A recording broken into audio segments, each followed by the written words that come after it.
Şu an bütün dünya sizi canlıda görür. Hiç kimde koşulmuyor. 229K grup elenlerin kalması. 229K. Mobillərin. Tələbəsiz. Zəhmət olmasa oradan daxil gəlsin. Çünki müəllimlər üçün nəzərdə tutulur. Onlar Bakı dövlətdən gələn uşaqlardır. Qonaqlar və müəllimlər üçün nəzərdə tutulur.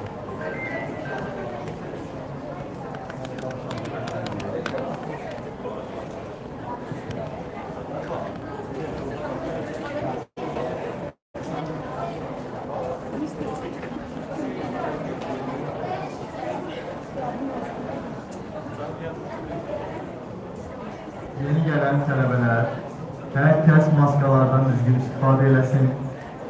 Kutular, çantalar, papaqlar, kapşonlar çıxarılsın və yana qoyulsun. Bir nəfərdən bir əyləşilsin. Ağ vərəq yazılan yerlərdə əyləşmək qadağandır. 1, 2, 3-cü sıralar qonaqlar üçün nəzərdə tutulur. 1-ci, 2-ci sıralarda tələbələrin əyləşmək qadağandır. Tədbir 3 saat müddətində davam edəcək. 3 saat müddətində tədbiri tərk etmək qadağandır. Telefonlar səssizə alınmalıdır. Kənar söhbətlərə yol verilməməlidir. Və mən yoruldum. Allah. Maskadan düz istifadə edin.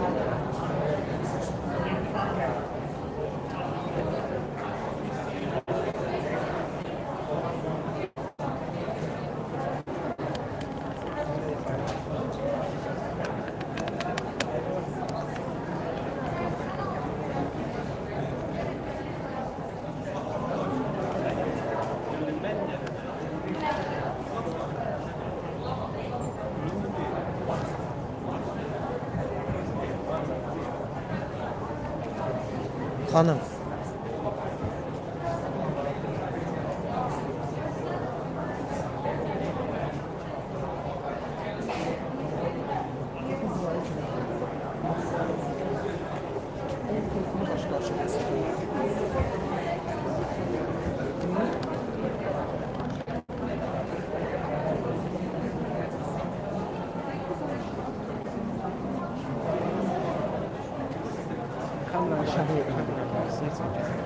Gəlirlər. Yox, Gəlirlər. Gələnə keçərsən.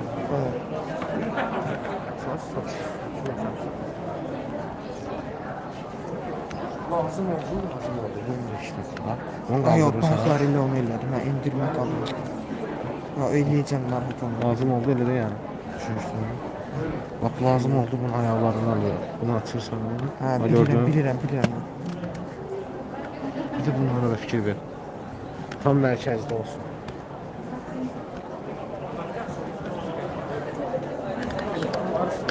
Var hə. Wi-Fi girmirsən hə? Yox. Görün bilən universitetin Wi-Fi-si yox. Yox, universitetin yox.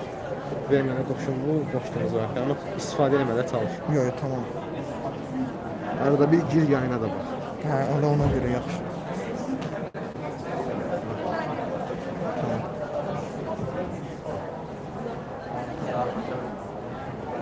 Böyle girelim. Çok sohbet olmaz.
Tədbirimizin başlamasına az qalıb. Bütün tələbələr əyləşsin, zəhmət olmasa.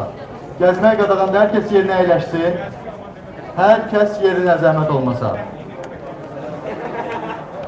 Hər kəs yerinə əyləşsin, zəhmət olmasa. Artıq tədbirin başlamasına çox az qalıb. Hər kəs yerinə əyləşsin.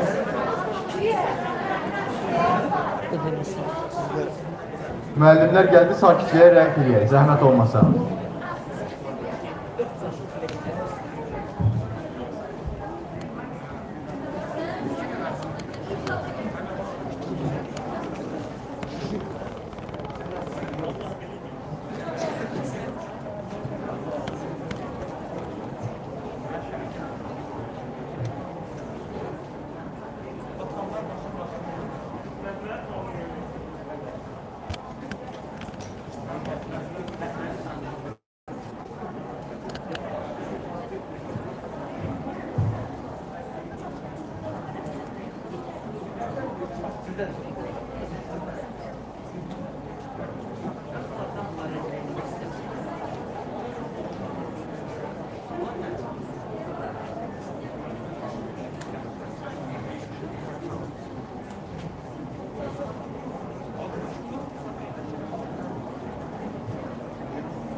Yanırlar onlar. İstersen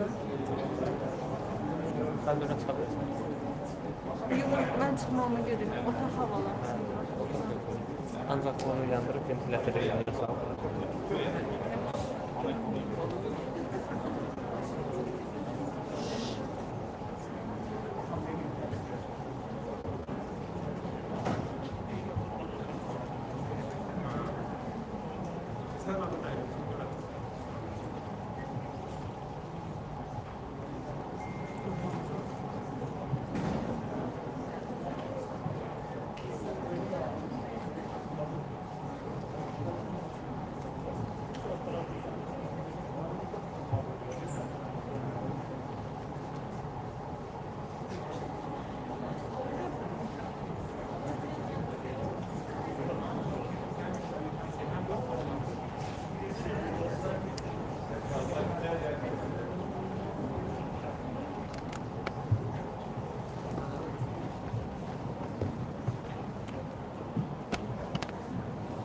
Hər vaxtınız xeyir olsun burada.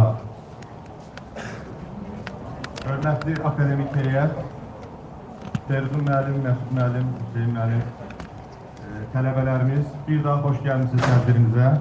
Və bayaq günün birinci yarısında Məsud müəllimin mühazirəsini dinlədik. İndi isə qonağımız yenə bizim soydaşımız, Vaterli Universitetinin prezidenti olmuş 10 il, 2021-ci ilə qədər və hazırda bizimlə birlikdədir. Mövzusu Current and Future Trends of Energy Engineering, yəni enerji mühəndisliyinin bugünkü və hazırdakı və gələcəkdəki trendlər barədədir və istəyəm ki, Hüseyin müəllim də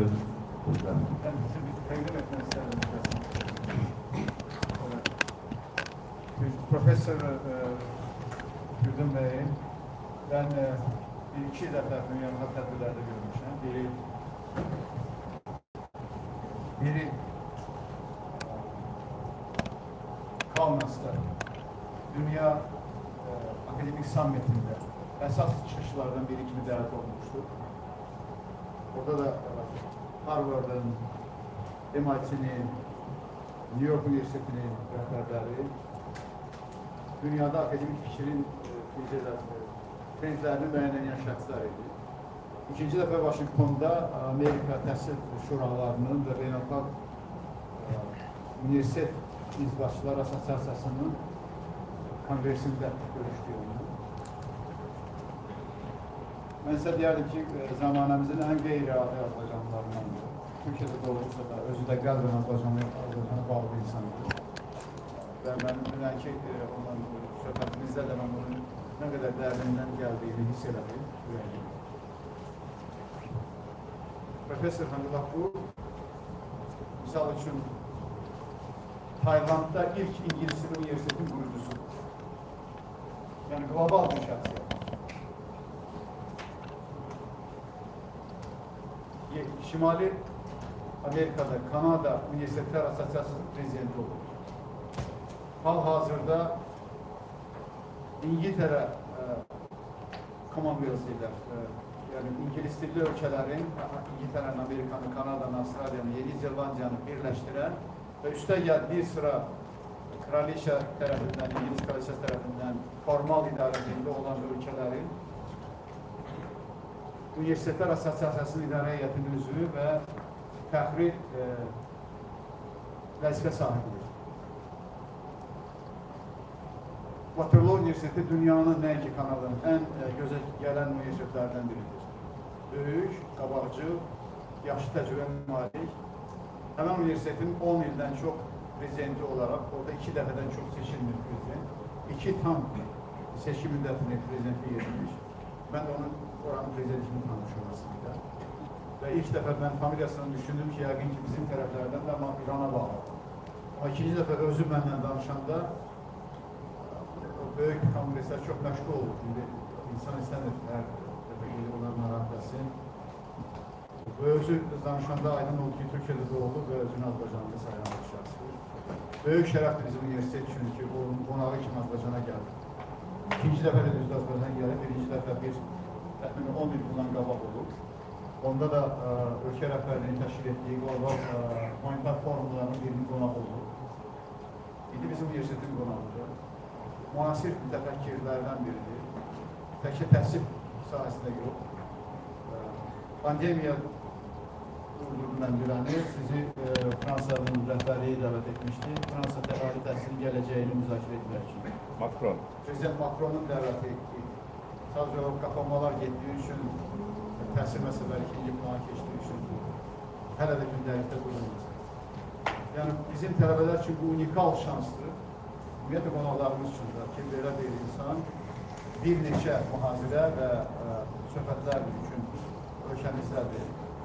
Ayın 18-də Təhsil Nazirliyində növbəti gün diaspora komitəsində görüşlərdə var. Çox şadır ki, bu unikal, uzun müddət bəlkə onun müqayisə olması belə bir hadisə olmayacaqdır. Çünki hər gün olmayan hadisədir. Çox ümid edirəm ki, bizim söhbətlərimizdən məndə belə ümid yaranır ki, bizim üniversitetimizdən əməkdaşlıq başlanğıcıdır, amma sonu deyil, davam edəcək. Çox istərdi ki, bu görüşlərdən bizim müəllimlərimizlə bəhrə götürsün və üniversitetimiz hara getməlidir, hansı istiqamətdə hərəkət etməlidir. Bu mövzuda diqqətli olsunlar, sual versinlər, marallansınlar və bu istiqaməti biz daha ciddi götürərək gedək. Şəxsən mənim istəyim, yaşım da bunu diktə edir. Nə edirəmsə, ən yaxşısından azına razı deyiləm. Sizə də bunu gözləyirəm. Ən yaxşısı olmalı. Təhsil sahəsində. Ən yaxşısı olmalı. Bunun üçün də çoxlu fürsətlər, imkanlar var. Biz fürsətçi deyilik, amma hər halda təşəkkür edirəm bir daha Məsul müəllim sizi Ülgün bəy ki, belə bir yolda bizə dəstək olursunuz. Çox sağ olun.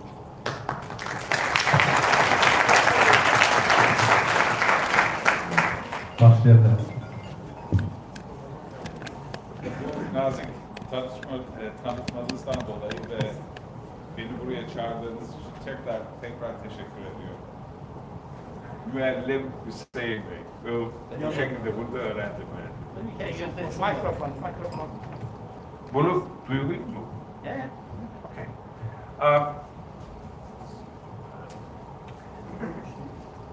Merhabalar, buraya geldiğiniz için, bu öğleden sonra burada olduğunuz için çok teşekkür ediyorum. Benim için Azerbaycan'da olmak, Bakü'de olmak, bu üniversitede olmak büyük bir gurur, kişisel gurur. Arkadaşlarım diyorum artık, Müellim Hüseyin ve Mesut Bey'e de söyledim. Kalbim çok daha değişik bir şekilde çarpıyor burada olduğum zaman. With that, it's time to switch to your language because what we're going to talk about is quite unique. It's a very important topic. We're going to talk about a very daily subject, especially the last couple of weeks. Everybody, the whole world heard about COP26 in Scotland. it's all about energy, energy, and energy, and how it is related to many other disciplines. It's a very broad topic. It's a very deep topic. It's impossible to cover it in the given time that is allocated to us. I'm not going to go very deep into these subjects. We can, hopefully one day.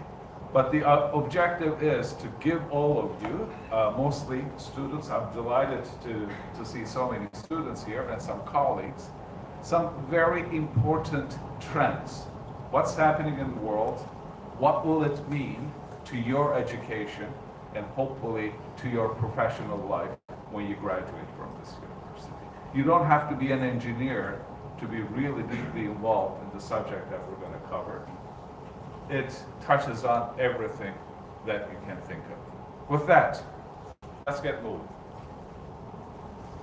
What we're going to cover, again, let's understand why we're talking about climate change and sustainability when we are talking about energy.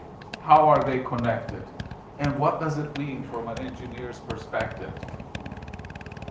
Is it just the technological perspective that we put our blinders on and look at it from a very narrow perspective, or it is much broader than that? I think it is much broader.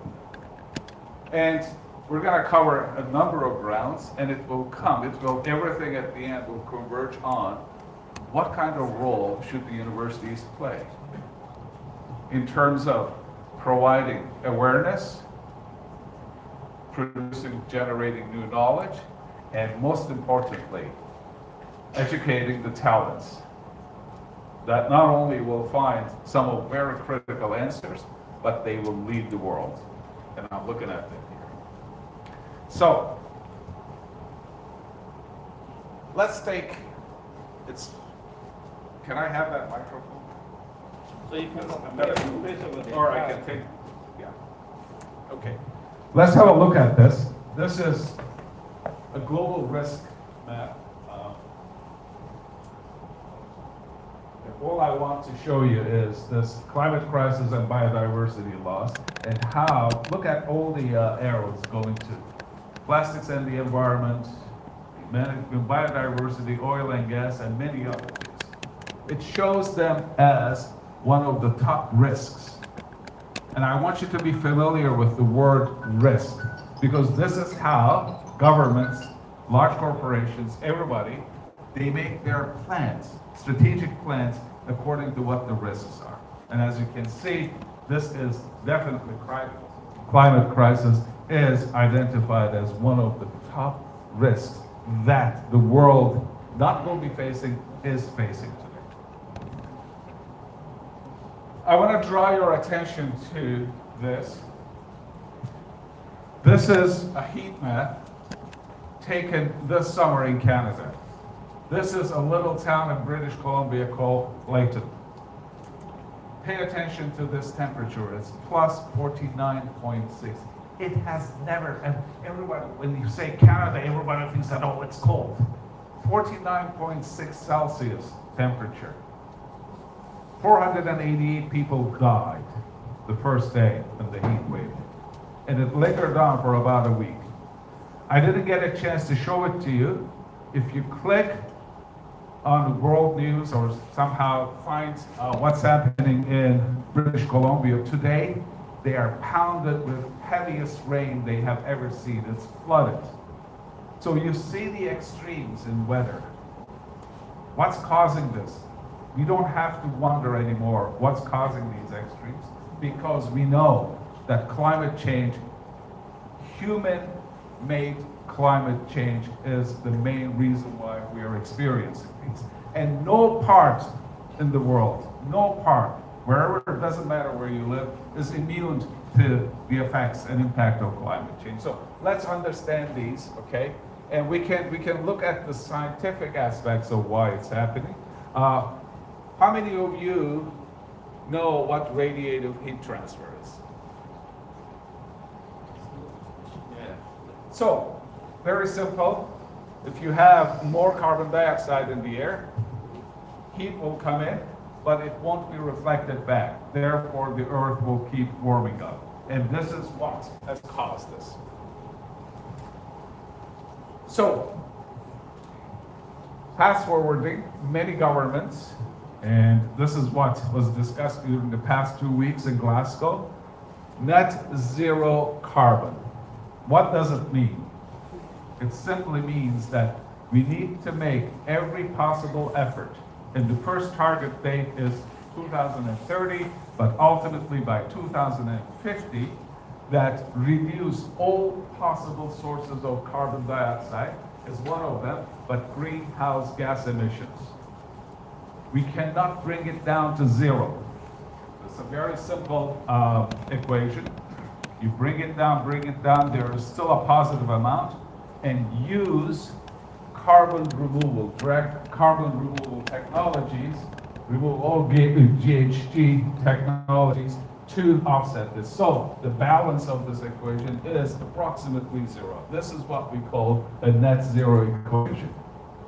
Unless we are able to do this, we are not going to be able to control the temperature increase, limited to below 1.5 Celsius. And if it's not limited to 1.5 Celsius, we will see more and more what's happening, the extreme weather. On one hand, high temperatures. On the other hand, extreme weather from unbelievably intense snowstorms to flooding of coastal zones, and it goes on and on. So it is very serious. Not only is it serious for you, it is very serious for your children, for the generations to come after that. Okay? So this is how serious, and it's time for all of us, and especially the students here, to take ownership of this global issue. So what we're discussing here is not just my issue. As an engineer, as an energy engineer, I have been involved in this for many, many decades, but again, it is everybody's business, it's everybody's responsibility to ensure that we are all working together to resolve. So, very quickly, look at this, the second one. Now, we're talking from engineering perspective. By 2050, we will deploy all known possibilities of renewable energy. And here you see, but let's go to 2030, we will have to establish, we don't have it yet, but we will have to establish 630 gigawatts of solar photovoltaic power and 390 gigawatts of wind energy. So just to give you an approximate idea, okay? You know what giga is, right? Say yes? Okay. So one wind turbine can produce about 1.6, 1.7 megawatt. So you imagine how many wind turbines you'll have to establish. A solar, small solar farm can produce up to 2-3 megawatts. So you can imagine how many more. So from engineering perspective, you're walking into a heaven that here are some incredible development areas. By 2030, electric vehicle sales must increase by 60%. Right now, they're around 3-4%, 3 to 4%. So again, you're seeing incredible, on one hand, challenge, on the other hand, even greater opportunity when you see all of these. By 2030, we are going to continue growing, okay? Our GDP will increase. GDP is gross domestic product. But we will need to use 7% less energy. So how can we do this to continue growing but use less energy? We need to be more efficient. Everything we do, from energy demand, for energy usage and production, we have to be more efficient. To be more efficient, you cannot continue living the same way. A lifestyle change will have to be a cornerstone of what we are trying to do. So, let's have a look at this. This is 2020, this is 2030.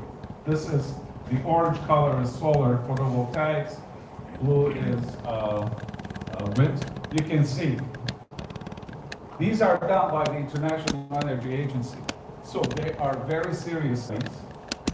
And there is no ifs and or buts. This is a reality that we have to build these. So in 10 years, we have to go 4 times bigger in just 2 areas of renewable energy, solar and wind.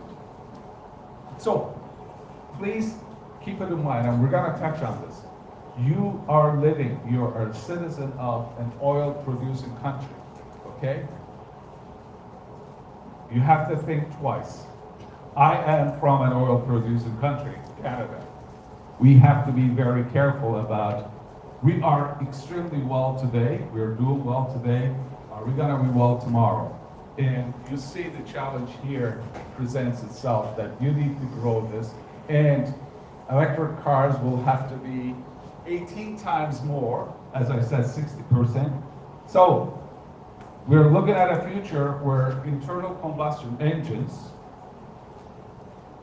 giving the power to all vehicles will be an invention of yesterday. Nobody will use them, nobody can use them at one point. And see the reduction in energy intensity. So, again, lots of statistics, but from engineering perspective, please keep it in mind.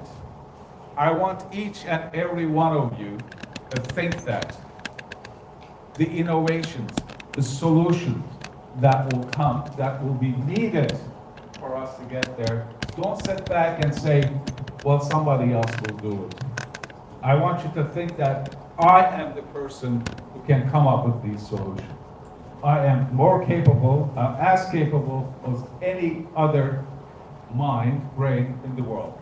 You are at a very special institution. This is a great university. You're getting an excellent education. So see yourself in a leadership position that you are going to not follow other solutions. You can be one of those solution providers. That's what keeps us young. That's what keeps us motivated, because we are dealing with you. We are looking at you and say, well, you are going to build that future. So let's move. Again, you can see what kind of role, especially oil, will play. Please pay attention again.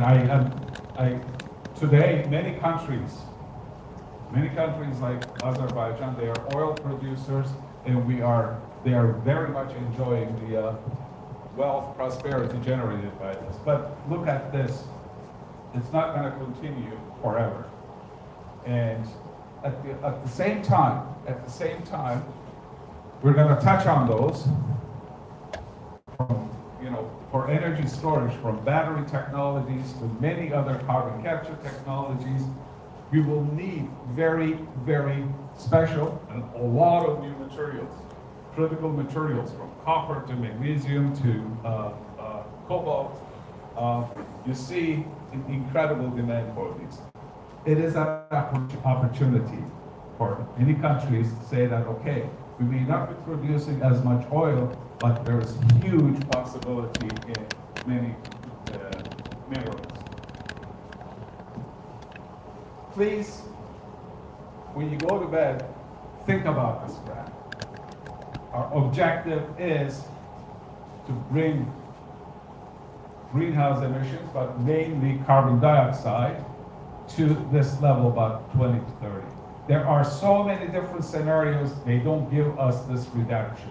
And if they don't, we're not achieving our 1.5 Celsius pathway.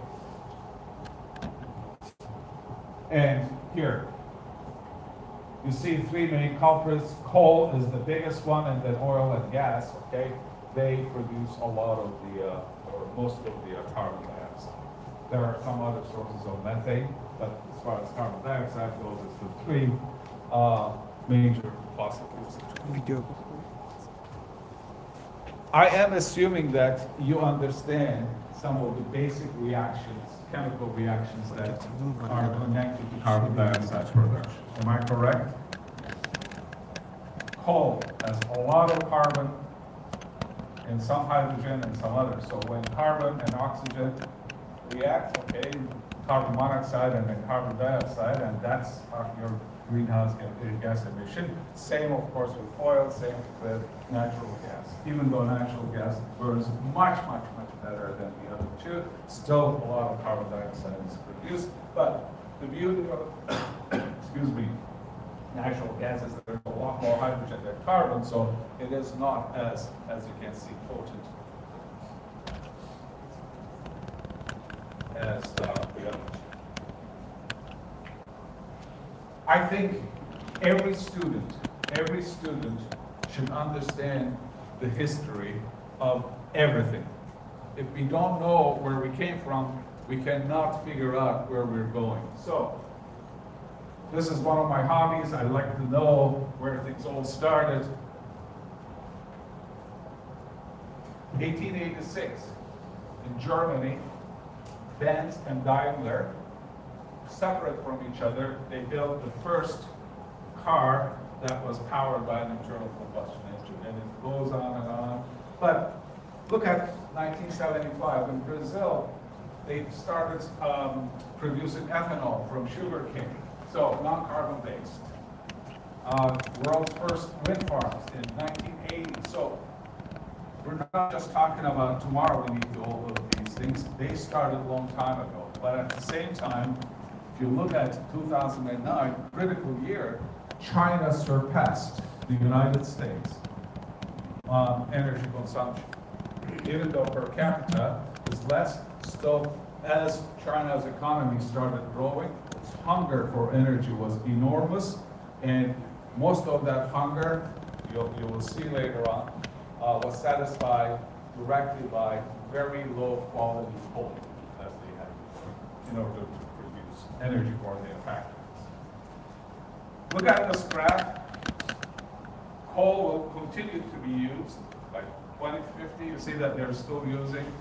Oil is here. Oil usage is going to peak in 2029. So there's still a lot of possibilities, natural gas and all of those. So don't think that today we're going to stop using all of it. It cannot. The world will come to a big halt. The economies will collapse. So on one hand, we understand the environmental issues, but on the other hand, people need to be warm, people need to be able to produce things, and for that, today we do not have the capacity of doing it 100% from renewable sources. And again, you see similar thing. I'm going to spend just a couple of minutes on oil because it is very important to Azerbaijan to understand the big, of course, asset we're sitting on, but at the same time, could this become a liability? This is stated policy. That means in today's environment, and this is sustainable development policies that will require it to go down. And this shows various parts of the world how much they use, but by 2040, it has to be much less than where it is now, whereas in state policies, it continues growing. Let me pass these. Natural gas, a similar scenario. I don't want to take up a lot of time. Again, similar thing about energy, how it all started. And this is what I was mentioning about China. This is coal power plant, and you see China, its coal usage, coal consumption is higher than any other country, any other regions in the world. It's enormous. China is first, and then after that is India. So between the two, they produce more coal-based carbon dioxide than all other countries combined. So it's enormous. And look at the renewables. Again, solar, wind, and then we have some other hydropower, bioenergy. I'm going to touch on these briefly, because we are talking about current and future trends. And this is what we're looking at, future trend. In that future trend, we have challenges. Let me pass these. Before fuel cell.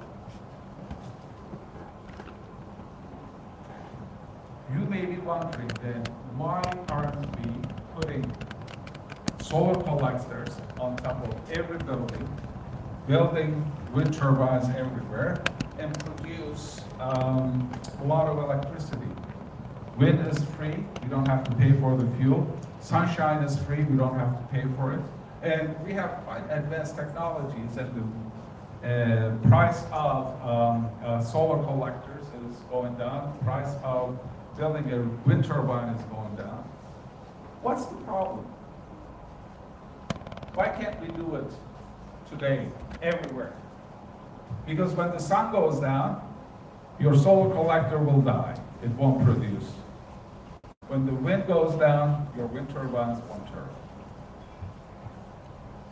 What do we need to do? I have a lot of sunshine. It's daytime, it's a beautiful warm day. Sun is there, it's abundance of sunshine, and I have a lot of energy. It's more than I could use. Then when I need more energy, there's no sunshine. What's the solution? Storage.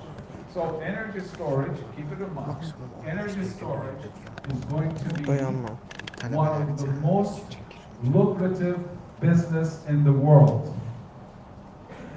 The money that will be invested, the prosperity that will be generated from energy storage devices, and particularly batteries, will be a lot more than having hundreds and hundreds of oil wells. So this is a good challenge for a lot of engineers too.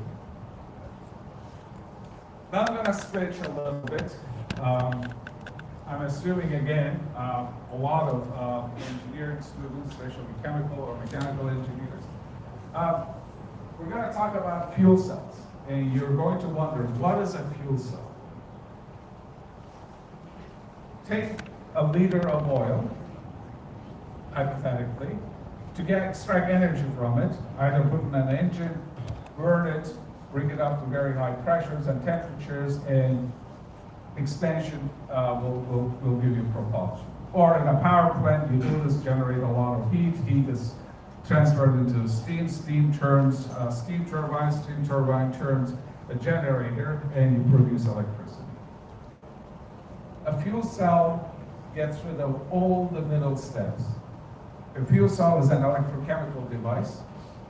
You put fuel in the form of gaseous, could be liquid in some cases, and simply it converts fuel directly into electrical energy without burning it. Therefore, there is no carbon dioxide production, no greenhouse production. And that's the beauty of there is, again, I'm not going to go into the two basic ones, solid oxide fuel cell or proton electrolyte membrane fuel cells. Basically, here's hydrogen fuel, here is oxygen, and you only, of course, when hydrogen and oxygen reacts, you have water or water vapor, and of course, electricity is produced. It's a reverse of a battery. Many different kinds here. I just want to show you where fuel cells can be used. Stationary power, from powering your apartment building to factories or power plants. Producing portable power for any kind of applications. Automotive power, there are cars manufactured today driven using fuel cells. There are airplanes using fuel cells as a secondary source, and then there are a lot of non-energy uses. So, why am I talking about fuel cells? Simply take this device, take it to your car. This is an alternative to battery electric vehicles and take the internal combustion engine, which will burn fossil fuel and cause greenhouse gases. This is simply hydrogen will be used, and hydrogen will give you water vapor, which is not a greenhouse gas. It can be used standalone, or it can be used as a hybrid system as part of a power plant. And again, I mentioned you can use it in airplanes. This is on the ground. You use the efficiency. Instead of 1 liter, you use quarter of a liter fuel to achieve the same, and of course in-flight opportunities. There are aircraft, 787s, for example, they use fuel cell as for auxiliary power today, but there are some smaller aircrafts that use fuel cells.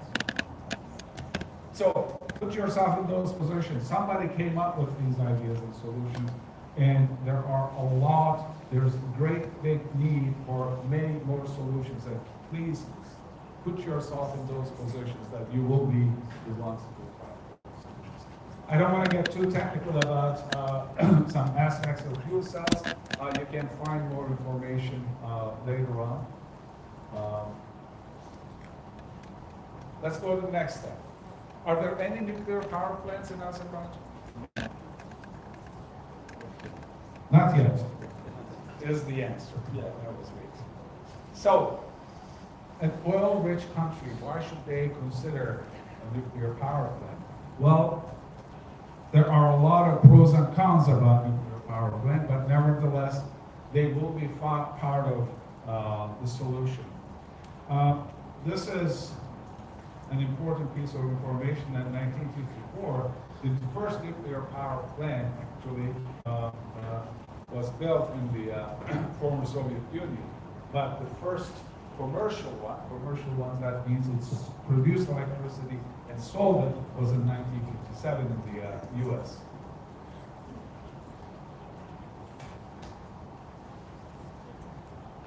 These are the countries that use nuclear power. I want to draw your attention to France. France has developed this incredible technology called fast breeder reactor technology, that 70% of its electricity is produced by nuclear power. Okay? Because it's a fast breeder reactor, of course, it will have a lot of weapons grade fissionable isotopes, and that's one of the dangers. But nevertheless, you see many countries in Canada, in my province of Ontario, a lot of electricity is produced by nuclear power. So there are two big dangers. Excuse me, using nuclear spent fuel and isotope make it a weapons grade danger. And the second one, of course, safety. Nuclear safety is a big issue. And the third one, well, it's part of the first one. What do you do with the spent fuel? It takes hundreds of thousands of years for the spent fuel to decay. And if it's not decaying, that means it's radioactive. It's hazard to anybody's health. This technology has developed significantly from generation 1 to generation 4 in a way that spent fuel is used as a fuel. So you use the spent fuel in a way that now you can store the spent fuel, final spent fuel, in pools and ponds without burying them in deep underground. And we're looking at decays in decades instead of hundreds of thousands of years. So here is the solution. This is a Canadian technology called small modular reactors that you don't have to build huge power plants. You can build 50 to 300 megawatt electric reactors, and they are portable. You can take them to remote regions and build them, and you don't have to have huge power transmission lines and endure a lot of losses, of course, transmitting through those lines. And another area of immense need and growth is for usage. This is a picture from Tesla's storage plant in South Australia. And they used one of the largest lithium ion batteries for storage. Simply using artificial intelligence and finding out when there's a lot of production, not a lot of use, so there's abundance of electricity generated, buy it, store it, and then sell it when there's a need, peak need for electricity. So with that, simply AI looks after all of these, and you don't have to have somebody trying to figure out, when there's abundance and when there's more. So this is an area that will grow incredibly, and financially. Look, these are billions of dollars in artificial intelligence software, coding of directly, specifically for energy, is going to keep increasing. So another area for you to consider is that application of artificial intelligence in energy production and energy usage. Not only will it help incredibly to reduce greenhouse gas emissions, but it is also an immensely profitable area to consider. I'm going to pass these because I didn't exactly know the audience how much you'll be interested, but these are again some examples of how we will produce hydrogen. Now I'm talking about hydrogen generation, because hydrogen is the only fuel either extracted from natural gas. With that, you need the thermally degraded. Carbon dioxide is still produced, or we call green hydrogen, that is through electrolysis. And that is one of the key solutions. At the same time, just like other two technologies I mentioned, hydrogen production and hydrogen usage will be the gold mines, will be the oil rush of the future. And this is what we will see, either used in fuel cells, or direct combustion of hydrogen will be the source of energy. And one of them is biomass, gasification of biomass. And again, I can pass these.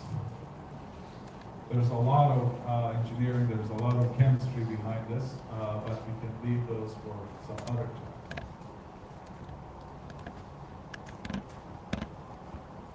time. So, is there a need? Is there room to introduce other sustainable solutions? Yes, absolutely.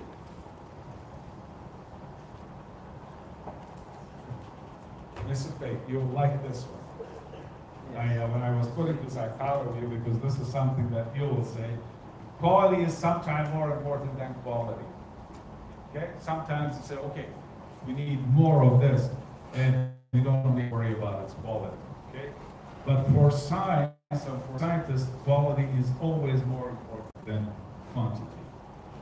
Because science is basic, science is fundamental, science is unambiguous. With that, when we look at it, we can see, we can find all kinds of energy-intensive processes, decarbonization of energy-intensive processes in the steel manufacturing. It is probably the highest, largest greenhouse gas emission emitting industry. Aluminum, chemicals, cement, glass, pulp and paper, they are all greenhouse gas emitters because of the intensity of energy usage. Has anybody been to a steel plant? So can you imagine iron ore? It is iron. We're talking about iron. We're talking about a steel bar. it's solid, it's absolutely solid. Think about it in liquid form, it's molten. The incredible amount of energy that is needed to bring it to that level, where is it coming from? It's coming from carbon-based sources. So for all of these, for the engineers of the future, these are your opportunities to reduce the energy intensity and also the source of them in any one of these. For my academic colleagues, some of you may be here are some incredibly important areas of research. They will all be related to either energy production or usage. With that, they're all interconnected. Let me just spend a minute on how we can decarbonize the steel industry. Look, there are three basic elements. One is the coking gas. Okay, you see, this is today they're all released into the environment. You have 50 to 70% hydrogen. You have methane, and this is the lower heating value. Blast furnace gas, same, different composition converter gas. If you are able to capture them, this is the plant, and you are able to capture all of these and bring it to a power plant, produce some of the power that you can bring it to the blast furnace again. That means instead of throwing those out, you're using it. Therefore, your demand, your need for energy is reduced significantly by recycling those gases. I'll skip hydro power. World has reached many big countries its capacity, but you can see again it is a non-carbon emitting power. And we talked about using technologies that will capture some of it. So this is another area of immense engineering importance that require a lot of development, but also an area of incredible growth. So there are different ways of capturing carbon dioxide, but the process one that will involve a lot of innovation, direct air CO2 capture. And you can also do it in the form of biomass, and you can either deposit it in geological formations or use it in other areas. I will skip those, but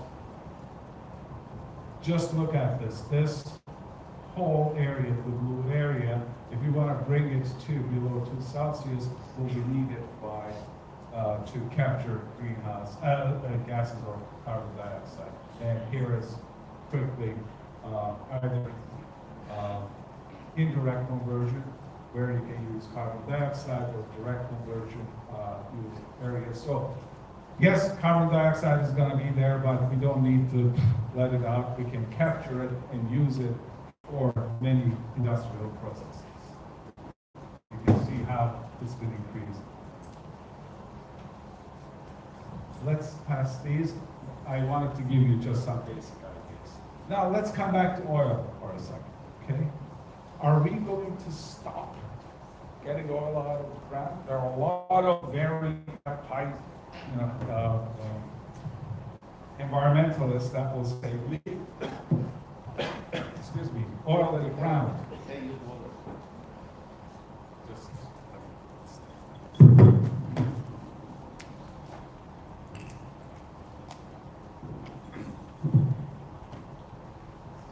Petrochemicals will still be needed in the foreseeable future. Therefore,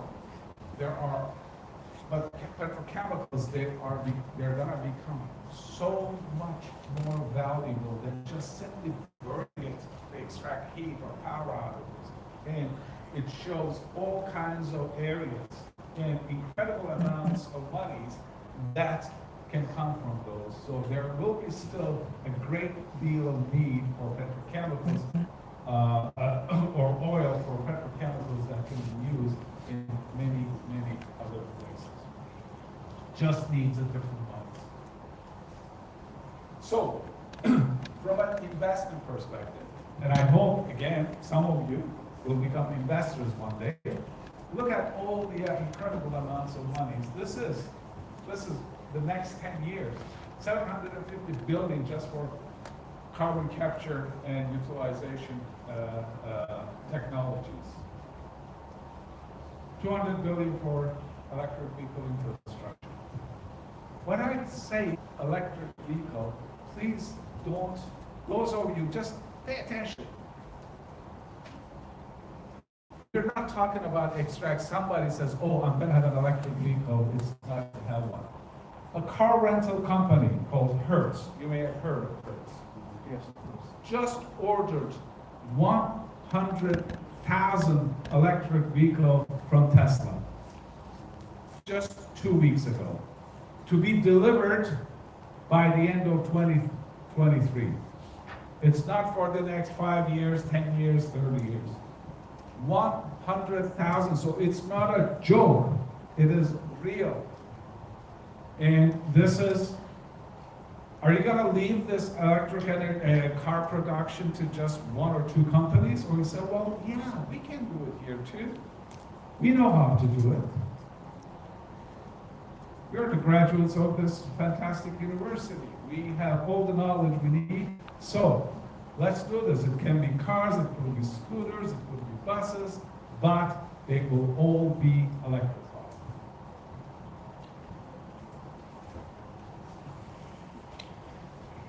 I'm going to pass. I talked about these already, energy storage, so let's pass, but there's a lot to be covered there. Again, please pay attention to the incredible potential of energy storage. This is a train, actual train, Alstom. It's the first electric agri-operated train in Germany. It's in service already, okay? And it is they're doing pilots, and 2023 it will be put on actual service. Here is a boat. It is electric power. See how incredibly important it is to see that it's not just, we're not just talking about electric vehicles. It can be used anywhere. One day, airplanes may be used. And geothermal power, again, is another solution, but you have to be in a country where it is available underground that you can extract. I want to fast forward it again to smart urbanization. And in 2005, there were 3 billion people. 2030, we'll have 6 billion people on our planet. So additional 3 billion will affect air quality, greenhouse gas emission, congestion. And I will probably show it in one of my presentations either tomorrow or the following day. You will see that more than 50%, 60% of the world's population will be living in urban dwellings. So we will see more and more scenes like this. This is in Shanghai, China. This is an actual picture. Can you see the air? This is the actual. This is the air. I actually personally I had to breathe through. This is Jakarta. It's the same thing, and we will see more and more cities becoming like this. Okay? So to avoid that, we can think about all smart possibilities and bring everything we talked about together in order to make sure that we will be building more smart cities. I'm sorry, I'm going too fast, otherwise I'm going to keep you here all afternoon. So it's, as I said, it's a very big, it's a very large subject. So there are, again, brilliant solutions. Brilliant solution, for example, solar suitcase. Here's this, it's a suitcase with a collector in it, inverter and everything that will produce, instead of using a diesel generator, your solar suitcase will give you power in anywhere there is sunshine. Smart, again, this could be a standalone presentation on its own. What role should the universities play? This is the role These are some key pillars of decarbonization of energy systems, everything we talked about, and universities will, of course, lead research and development. They will be the champions of innovation. They will bring everybody from everywhere together to collaborate and help policy development and find solutions, educate leaders, mobilize that knowledge, and make sure that you go and bring that to the outside world. And having said all of these, universities must practice what they preach. That means we teach all of these, we do R&D and everything, but we need to practice them everything here by making sure that our buildings are more energy efficient, by making sure that we're reducing the carbon footprint. For example, my campus, we have electric and connected vehicles. So we can do all of those and make sure that we're doing all of these together. And there's a lot more information, but let me go to the end of it. Make sure that you provide books.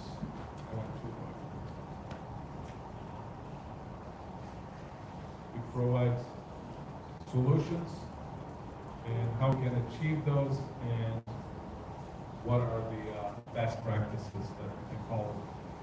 With that, I know I went through everything too fast, but the objective was for you to understand what we are globally standing against, what kind of challenge, threats we are facing, and what is our role collectively and what is our role individually. In there's some very deep technical information, but my objective was not to spend a lot of time on the technical side, to show you that the world is not going to continue as it has been over the past several decades. The next decade, next 10 years, and the next 30 years will be incredibly important, and the changes we are facing will be enormous, and most of them will have to be based on technological innovation. And this is where you come in, either as a technical person, as a social scientist, a citizen, that it will involve all of us to do this. The objective is, again, not just ensure that we are building a sustainable future, we are building a sustainable and prosperous future for everyone. With that, thank you so much for your attention.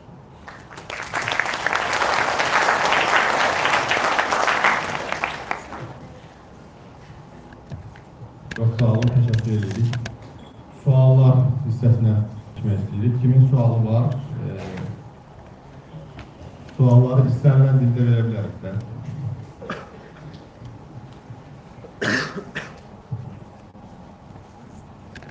Çok sağ olun. Ben Ayaz Mehmet'im. Veteriner Federasyonunun verdiğim. Benim sualım böyledir. İki sualım açık olacak. Biri biyoenerjinin faydaları. Yani gelecekte bu sahanın inşaatını görürsünüz. İkinci, sizin istifade edildiğiniz plastikler milyon tonlardan atılır. Onu tekrar enerjiye çevirmeyi mümkündür mü? Teşekkür ederim.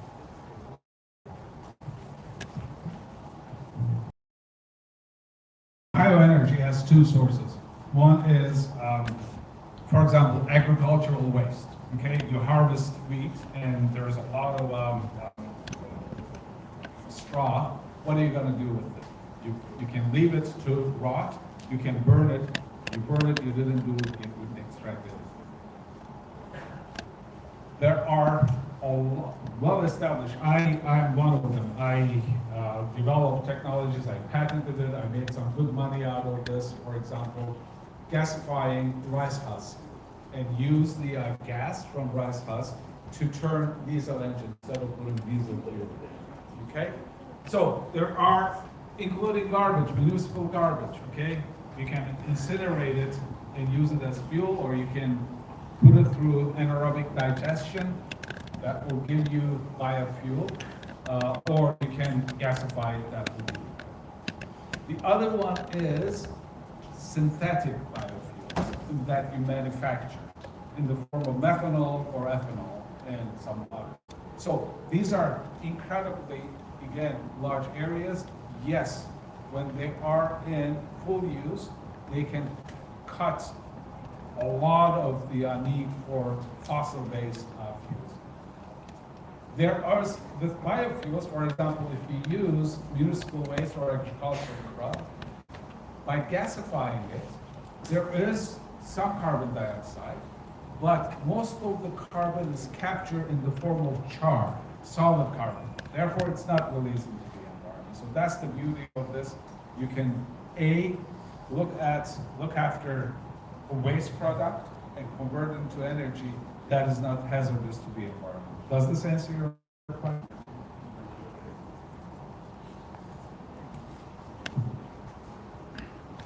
I'll keep this.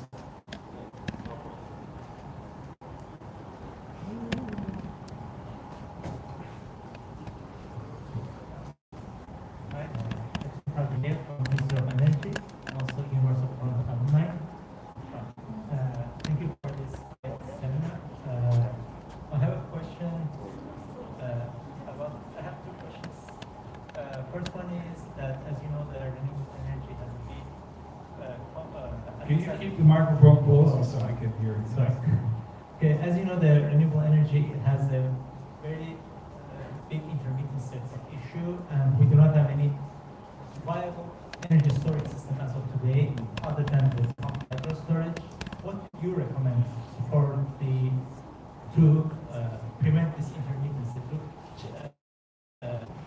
As I mentioned, we store it. So the key area is battery involvement.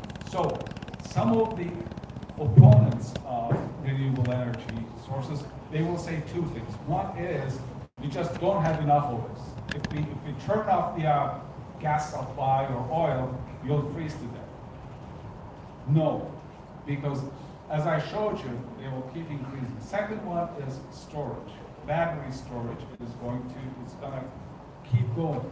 The volume, energy stored per volume, okay, is getting higher and higher. That means we will use smaller batteries to deposit, to store more and more energy and for longer and longer time. So today, if you're driving a Tesla, so I can drive from Waterloo to Toronto and then drive back, and I need to recharge it. Okay. The battery, especially the lithium-based battery technologies, it is progressing incredibly fast, and there will be solutions that they could be able to, for vehicles, just for electric vehicles, for 100 hours. The research is being done at many universities to go up to those kind of numbers. So, today, yes, it's not there. Tomorrow, it's going to be there because the science is moving in that direction. And as we are moving towards that, what do you recommend us, the energy ministry, in this regard to promote development of renewable energy in Azerbaijan? Yeah, I think, again, it is, I went through these quite fast. I have a lot of information there. There is a big role for oil and gas companies to play, okay? And they have three choices. One is they will continue business as usual. Don't do anything else. They will have a shelf life of 40 to 50 years maximum, and then that will be the end of it. They can go hybrid. They can continue oil production, gas production, but at the same time invest in renewable sources, including carbon capture, including storage. And thirdly, they will convert completely into thermal. So I think for Ministry of Energy, for oil and gas producers, the best option is the middle hybrid option. In fact, they will continue the production, but if any CEO of an oil and gas company says that the hell with this, ignore these, we're gonna keep growing. I showed you the graphs that the demand is gonna go up. They should be fired because they are what they're doing. They are jeopardizing the future of the company. Not only are they jeopardizing it, they are missing an opportunity to make a lot of money. So my advice will be every citizen in this country should be aware of what the challenges are. Today we're sitting on a lot of resources, but that resource can become a liability tomorrow if we do not have future plan strategies as to how we're going to move forward. And I said, next 10 years, particularly, and next 30 years will be incredibly strategic and important. Thank you. Okay. I want a question from students.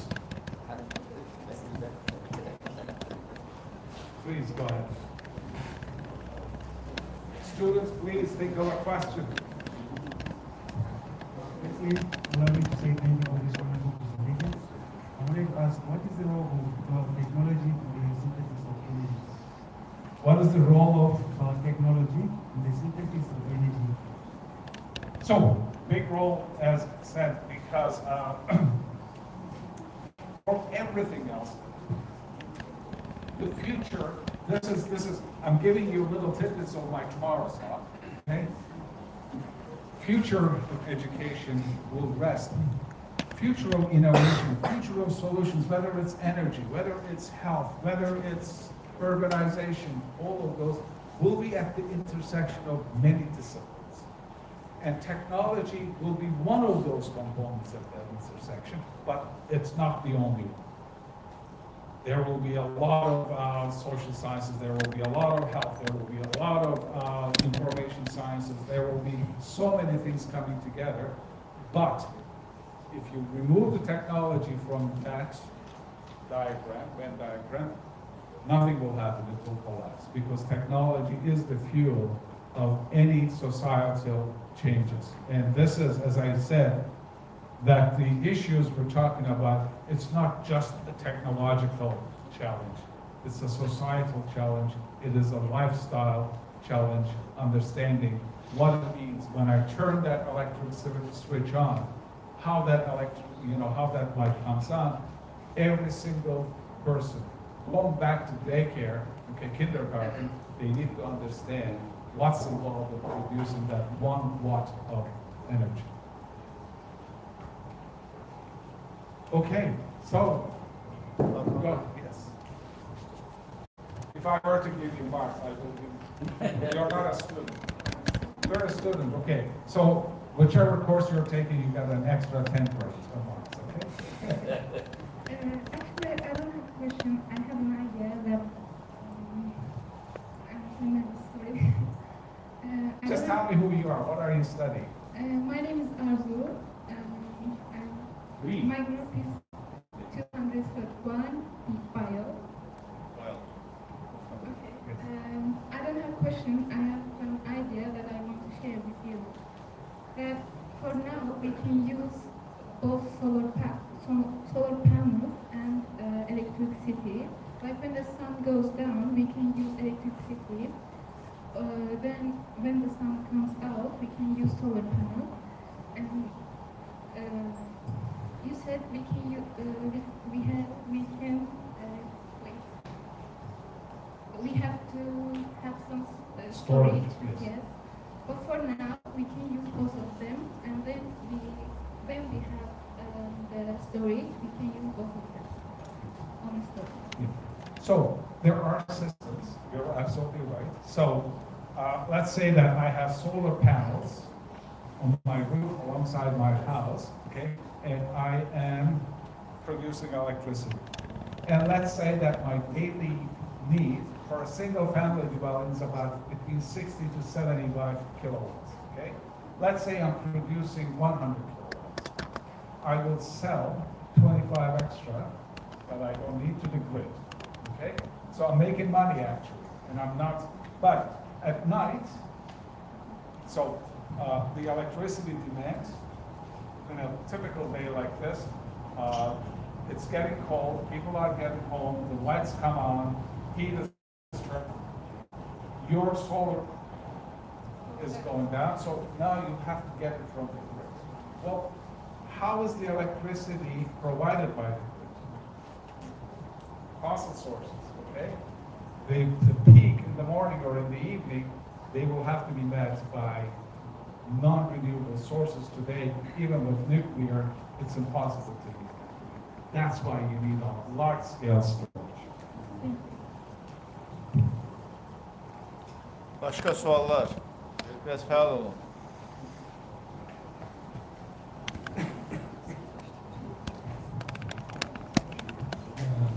Здравствуйте.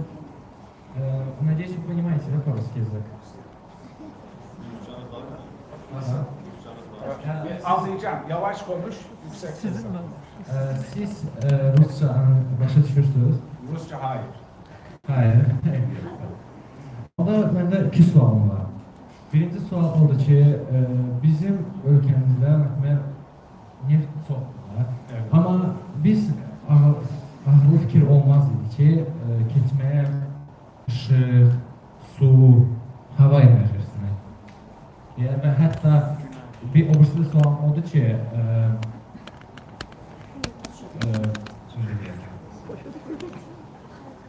Alternatif enerjilerden istifade edebilmek. Su püstü enerjisi daha efektif olmazdı. Püstü enerjisini keçseydi. Buhar. Buhar şimdi yeşil aslında. Şimdi buhar dediğim yani steam. Buhar ve steam ayrı. Steam is high temperature, high pressure. Buhar is almost atmospheric pressure, so it will have no propulsion power. But anlıyor musun beni? Ben So, to produce steam, you need heat. Okay? So, for heat, you need to use a heat source in the form of fossil fuel, but it could be a thermal energy from nuclear. The one that will be free is if you have geothermal sources. I don't know the geothermal map of Azerbaijan, whether there is, you know, you can drill underground and simply put water, you know, from the surface, it goes underground, it's very hot, geothermal, and comes out as steam. For example, if you go to Iceland, it's heaven for geothermal energy. That's why they have a lot of aluminum smelters in Iceland, because energy is dirt cheap. They don't have to pay anything. They live underground and they use it. Now it comes out as steam, and that's their source. So that is one thing. Of course, hydroelectric power is a different one. That you build a hydro dam, you store the water at higher elevation, and it goes through a hydro turbine and produces energy, which is a non-steam source, but it's water. Thank you. Ondan sağ soruşlar özüm kənarda qalmış. Bir balaca politik sual olabilir. Mesela dünyada çıkan müharibələrə baxırıq, savaşlara baxırıq. Təməlində enerji yatır genelde. Yani enerjini əldə etməkdən ötürü olur. Bir zamanlar mesela petrol yerlərində, mesela petrol olan ölkələrin başı ağrıydı savaşdan dolayı.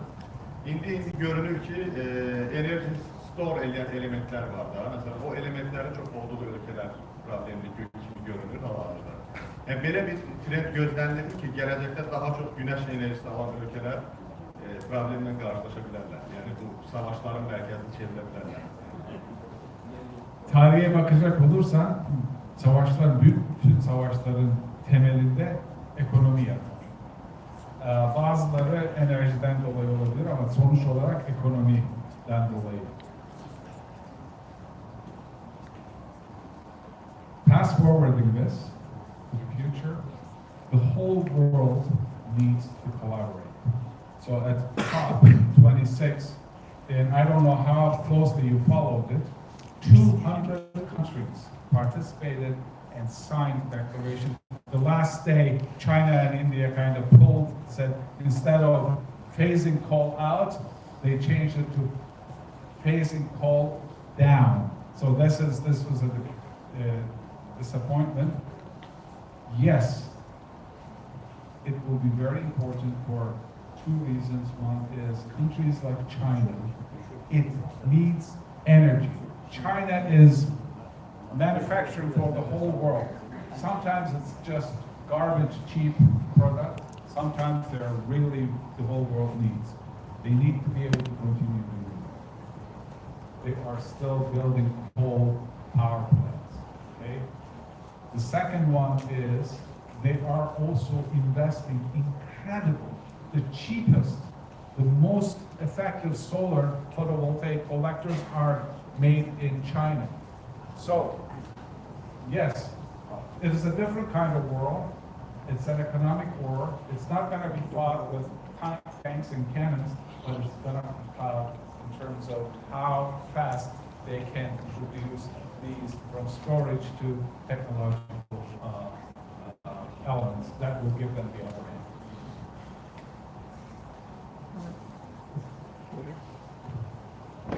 Ruslan Müslüman from Boğaziçi University. Yakın tut kameranı biraz önce danıştım. My name is Ruslan. I am from Boğaziçi University. Boğaziçi? Yeah.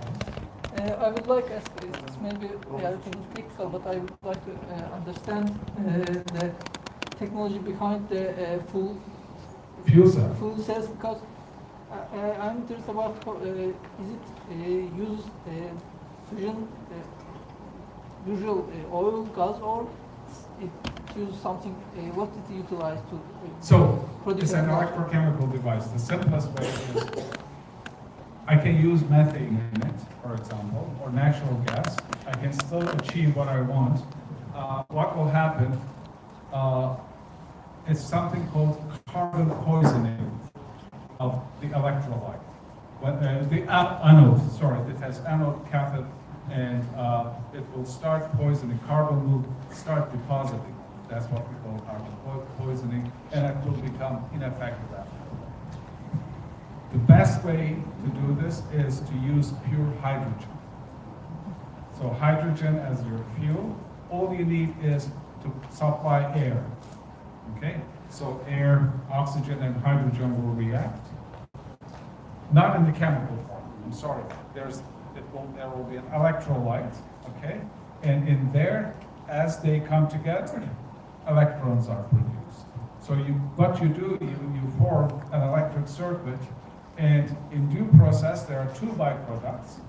One is hydrogen, oxygen, you have water, and the other one is heat. Okay? And you extract the heat, for example, solid oxide fuel cells, they operate at 900 to 1000 Celsius. So, incredible source for cogeneration, okay? And at the same time, you produce incredible amounts of electricity. And are these portable devices, or?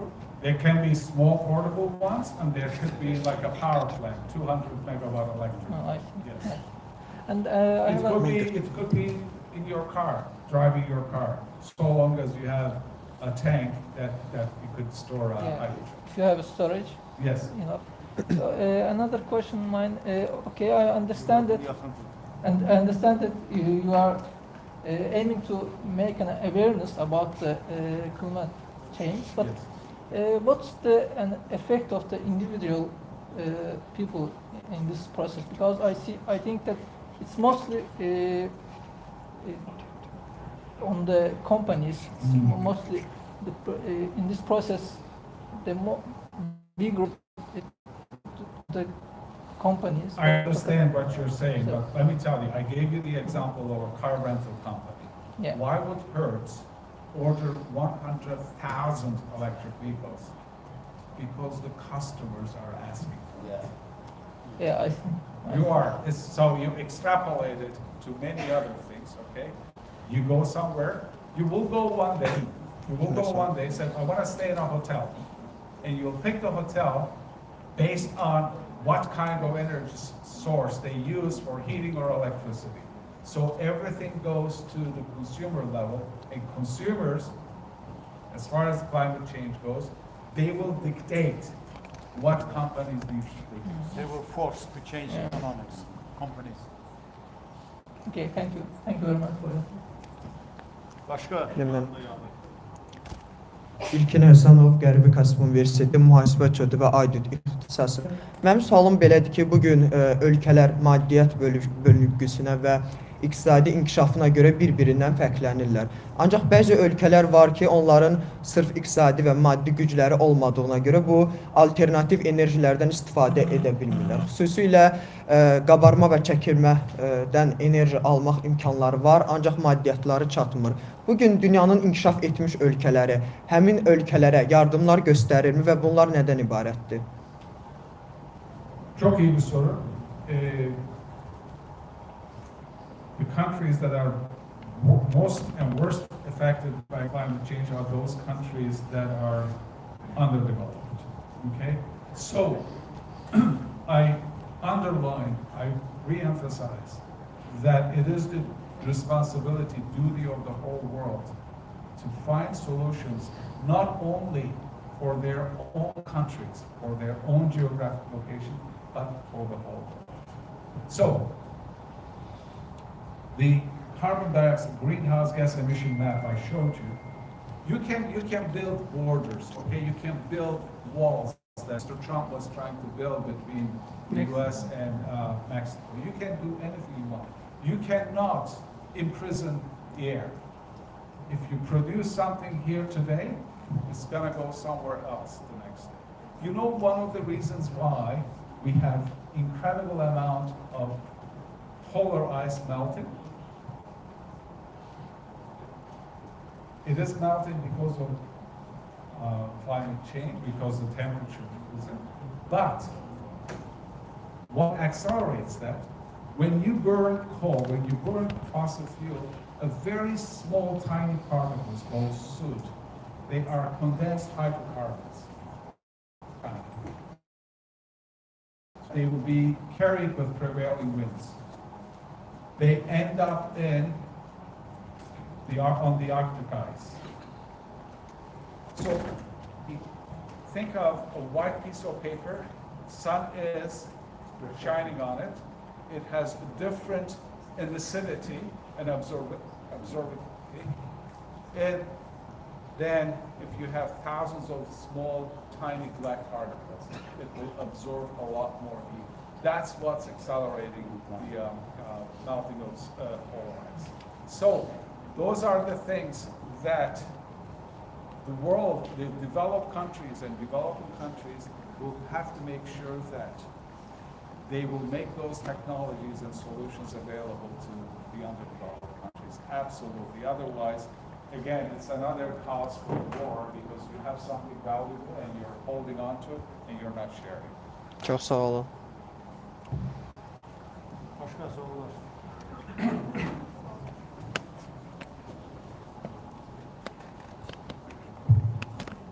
Thank you, Professor, for this presentation. I totally agree with you that we have to take serious steps towards solutions to this problem. And I have two questions. First Can one you is introduce about- yourself? Yes? Introduce I'm yourself. sorry, my name is Şahsan.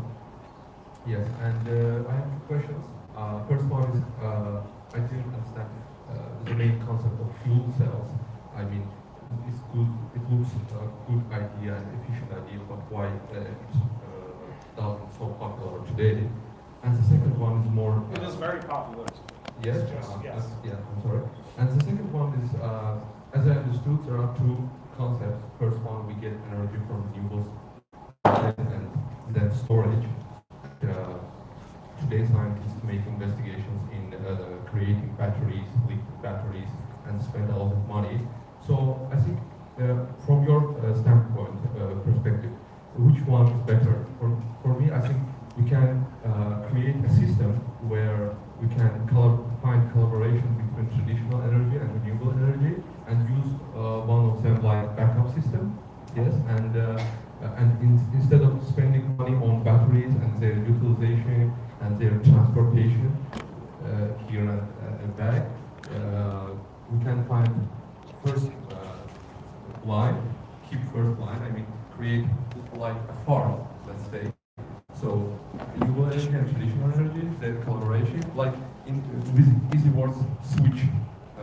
Yes.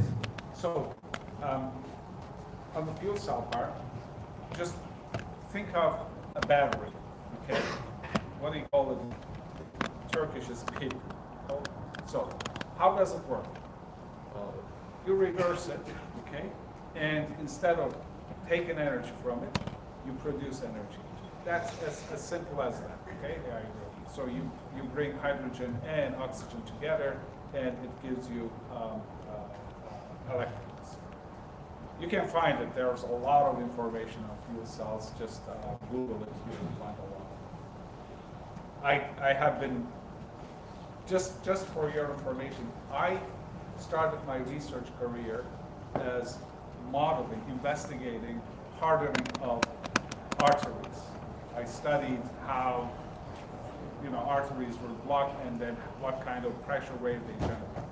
I switched during the energy crisis of the 80s to a completely different area. I started finding out best technologies to burn coal. I produced slurries. I made coal like a liquid fuel. And at one point, I stopped and said, I will not have a career if I continue in this research endeavor burning coal. So I switched, and for the past 15 years or so, 20 years, I've been doing fuel cell research. So it is not something that today, it has at least a couple of decades of maybe a little more of history, and it's going to keep growing. For the usage of mixing renewable and conventional sources, of course it's possible, but please remember I said keep that graph in your mind and think of it when you go to bed. It's the carbon dioxide. So the only way, yes, we can do this, but they won't stop the temperature rise. And if it's about today, the way we're going, we will see by 2030 temperature increase of 4.7 Celsius. If we ignore COP26, if we ignore 4.7, that means that coastal area will be underwater. There will be no polar ice left, and you will have extreme weathers, one after another, okay? And this is the world we're going to inherit to our children and grandchildren. You can use it in various forms because somebody asked the question. Today, everybody said, okay, zero oil production, zero natural gas, zero coal. We will be freezing to death, and all factories will stop. So to do it in a way, however, you're increasing renewable to a point where by 2050, this is the dominant source of energy, and the others will become much less. So you have to figure out what our national strategy is going to be, how much of it you'll produce this way or that way. But again, I tell my friend from the Ministry of Energy that plants have to be made today. There is significant amount of wealth at risk, but also, again, as a country, are we going to be a leader in ensuring that you can be an oil producing country, but at the same time, you can be a very strong proponent of sustainability in the way. And I briefly touched on there are so many ways that we can continue to be orange, but use it in different ways than we have.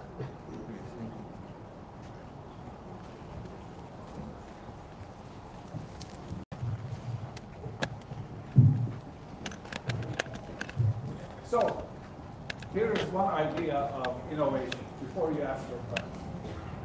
Does everybody have a phone? So, develop a software that you can use your phone as a microphone.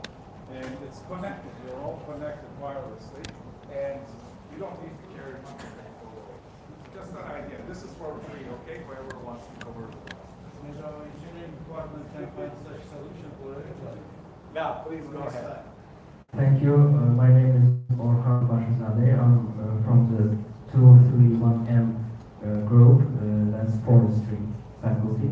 So maybe that's not a question, but I just want to tell you that maybe you know that in Europe, in some countries, if your car is older than 2004, the government pays you money to take your car and utilize it. But unfortunately, in other countries, the government doesn't have this kind of law. So how can we solve this? Because there are a lot of cars, Soviet cars from the 20th century, from 50s, 60s, and they make a lot of carbon dioxide, produce a lot of carbon. So unfortunately, for older cars, I don't know, probably few of us will remember that we used to have carburetors in cars instead of, this is not on. It's like it's dead. There's an energy. So, yes, old cars, they don't even have fuel injectors, they have carburetors. Poor combustion. It's not just carbon dioxide. When I say poor combustion, that means there's a lot of unburned carbon in the form of carbon monoxide. Now, we're not just talking about greenhouse gas emission, we're talking about toxic gases. In addition to that, nitrous oxides, they're also greenhouse gases. And fuel has a lot of nitrogen. Air has nitrogen. And we have sulfur oxides because fuel has sulfur. So there's a lot of those emitted. And the older the cars are, the more of those gases emitted. I think, like many other countries, I don't know, I can't, I don't know the situation in Russia, but from my observation here in Baku, I didn't see any old clunkers here, or, you know, I was very happy to see some hybrid cars, Priuses as well. So I think it can be very simple government policy saying that you will not be able to drive these cars, or in some countries, for example in Canada, if your car is older than whatever model, I don't remember, every year you have to go and get your gas emission in order to get it to work. And if you don't, then you don't get to drive the car. There are a lot of hands over there.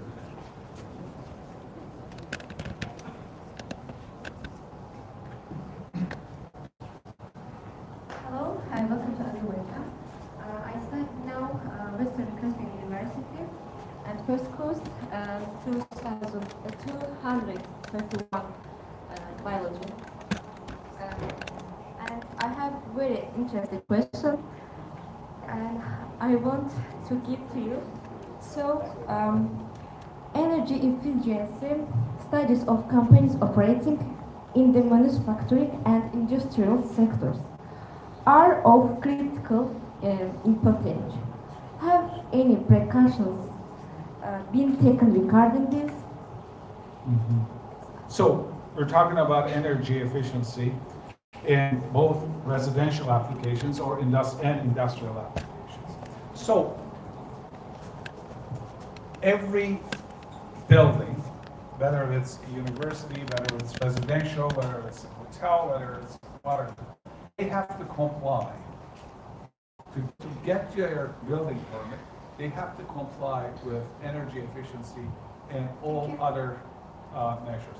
For example, at my university, starting in 2019, every new building had to be LEED Platinum building.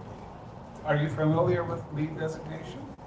So that means you had to be, the building had to be a net zero building, okay? So this could be applied to many others. So to build a building, you need to have a license, right? License. To get that, you need to meet at least silver, gold, platinum. You draw the line, so well, you have to be gold or you have to be LEED or silver. for industrial applications, I just showed you a couple of quick graphs on, for example, steel making. There's a lot more, okay? You can go to a bakery and demand that when they bake a loaf of bread, they have to do it in the most energy efficient way, okay? So this could start in many countries, it is done. If you're not doing it in an energy efficient way, you know what they do? You go there and you audit that place. You say that in my calculations for your capacity to make 100 loaves of bread, okay, in a day, you need X kilowatts of energy. And if you're using X plus Y, that means you're wasting Y. And I am going to charge you 3 times more for the energy you wasted. Therefore, you're forcing me to make sure that I'm energy efficient. If I'm energy efficient, you're giving me credit for the measures I will take to make my operation more energy efficient. Does this answer your question? Thank you. How am I answer?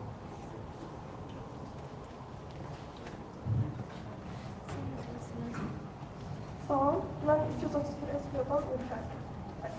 Mənim sualım belədir. Alternativ enerji mənbələrinin qorunma zonaları var, mühafizə zonaları. Bu zonalara necə müəyyən edilir? Anlamadım. Bir daha yavaş. Alternativ enerji mənbələrinin mühafizə zonaları. Alternatif enerji. Tamam. Mənbələrin mühafizə zonaları var. Bu zonalar necə müəyyən edilir? Zonalar. Muhafize. Sahələr. Okay. So, solar, there are, like every country, anywhere in the world, there are solar maps. Everything, the whole planet is mapped out as the, go to one city, okay, Baku. You will find a map, will say Baku is altitude, elevation, you know, and how many hours, how many days in a year it sees sunshine, in which direction it's more effective. So you have all those design factors to decide whether it's feasible to build solar collectors. Everywhere in the world, they have wind maps. So they will know which direction the wind comes from, at what velocity and, you know, intensity, how many days. They are all available. Therefore, you can decide, this is the place I'm going to build wind turbines. This is the place I'm going to build solar panels. And if you live in places where neither of them is available or feasible, then you look after something else. Make sure that you have a microgrid that you could get it from. Yeah.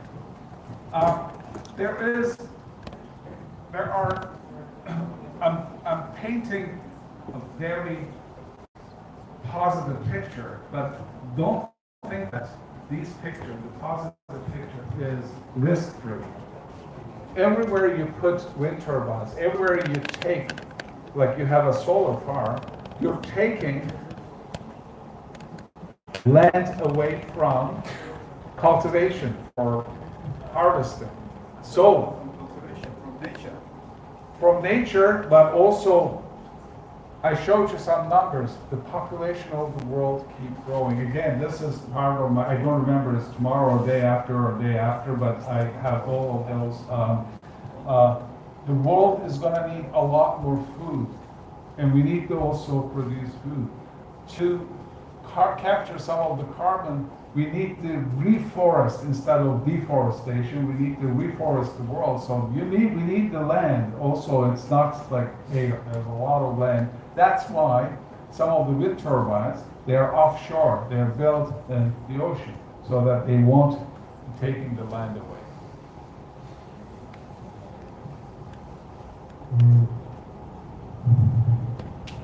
Temel enerji kaynaklardan hangilerinin su, güneş, hava vesaire gelecekte her ülkemizden de diğer ülkeler için daha önemli olduğunu düşünüyorsunuz? Bir daha söyleyin lütfen. Temel enerji kaynaklarından hangilerinin su, güneş, bunların hem ülkemiz hem de diğer ülkeler için daha önemli olduğunu düşünüyorsunuz? Kaynakların hangisi daha önemli? Bir dahaki önceki cevabıma yine hangi ülke için bunlar daha feasibilse. Bazı yerlerde daha çok güneş enerjisi var. Bazı yerlerde, mesela Türkiye'ye giderseniz belli yerlerde özellikle Ege kıyısında yüzlerce wind turbine göreceksin. Çünkü orada devamlı rüzgar var. Onun için solar collective yerine wind turbine koyuyorlar ki çünkü o her zaman var orada. Güneş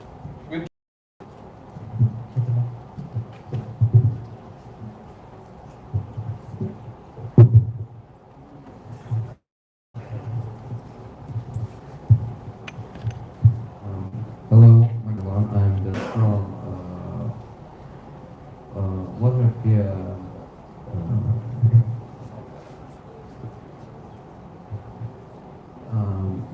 You said about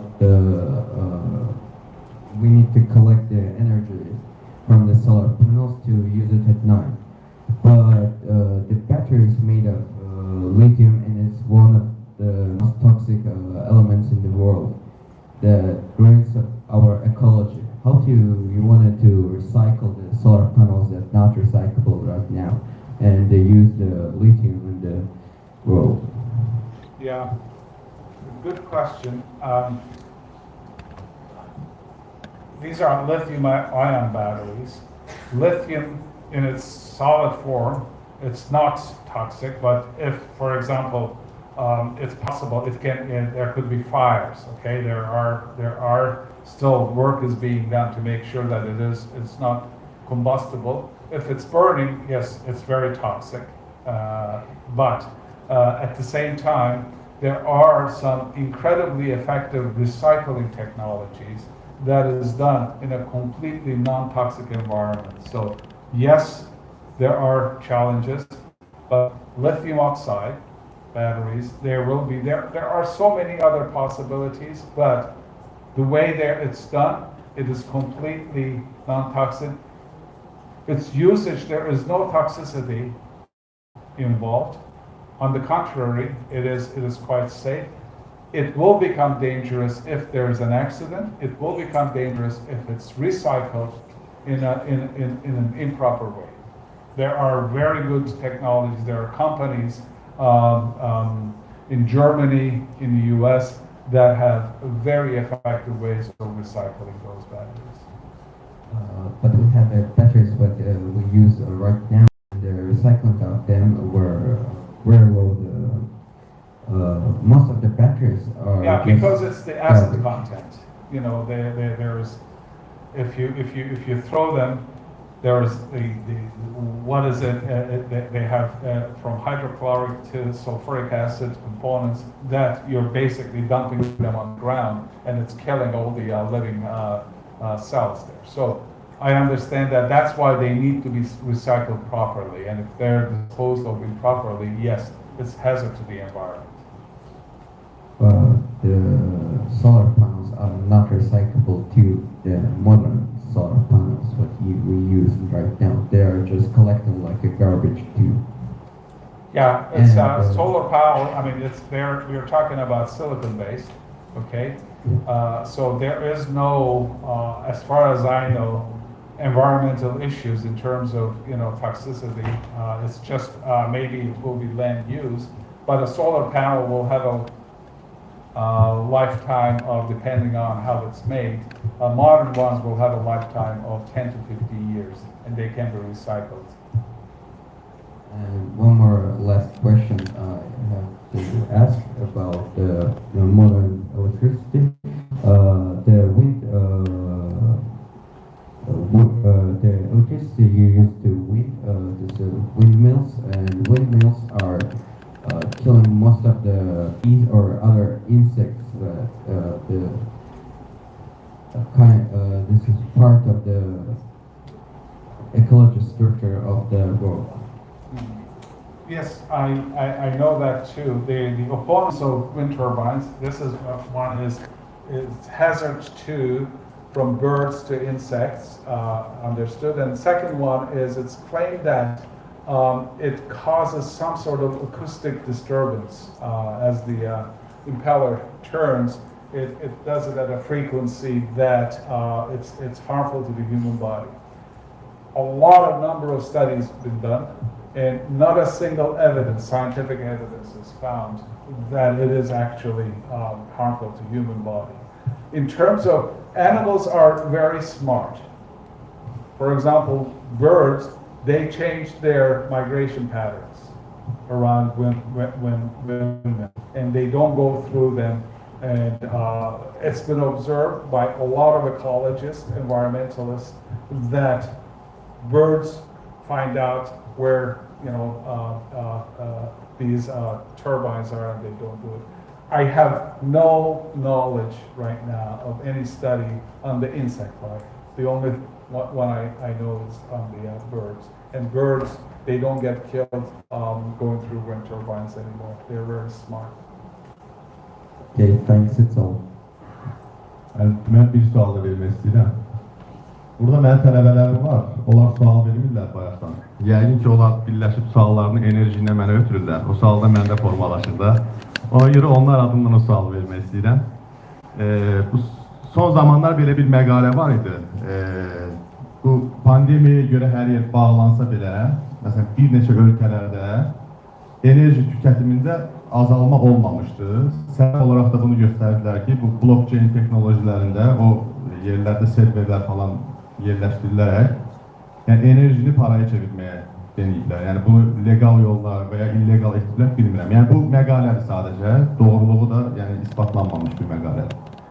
Bir söz var da, deyir ki, sel gəlirsə, seldən xilas ola bilməzsən də sadəcə ölümünü yubada bilərsən, belə bir gecikdirə bilərsən də belə bir anlayış var.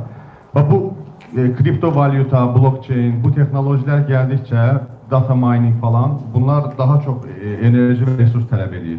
Və hətta qrafik kartı yaxşı olan bilgisayarları insanlar evində qoyaraqdan, indi çox da tövsiyə eləmirəm, yəni bu şeyləri eləyib pul qazanmağa çalışırlar.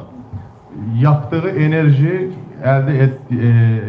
ortaya çıxartdığı para dəyərindən daha azdır əslində, daha fazladır şu an etibarıyla.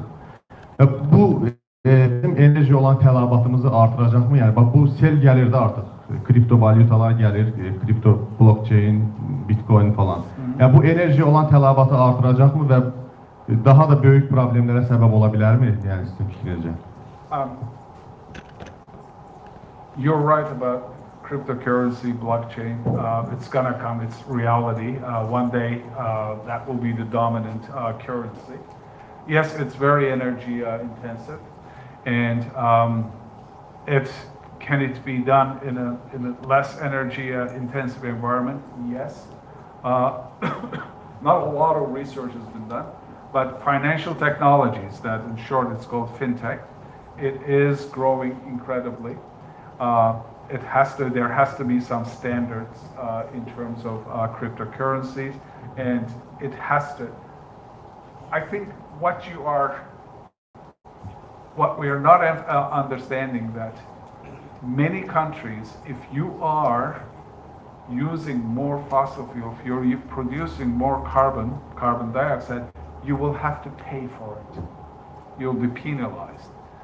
Unless you're doing your crypto, okay, using solar sources, whatever, by all means, okay, it's less energy. In addition to that, again, it's I think tomorrow I'll present it. The usage of mobile phones. There are like billions and billions of mobile phones. It's costing several kilowatts of energy. It's going through, just do the tracing. It's gonna go from here to the tower. From tower, it's gonna go to a server, it's gonna go to main computers.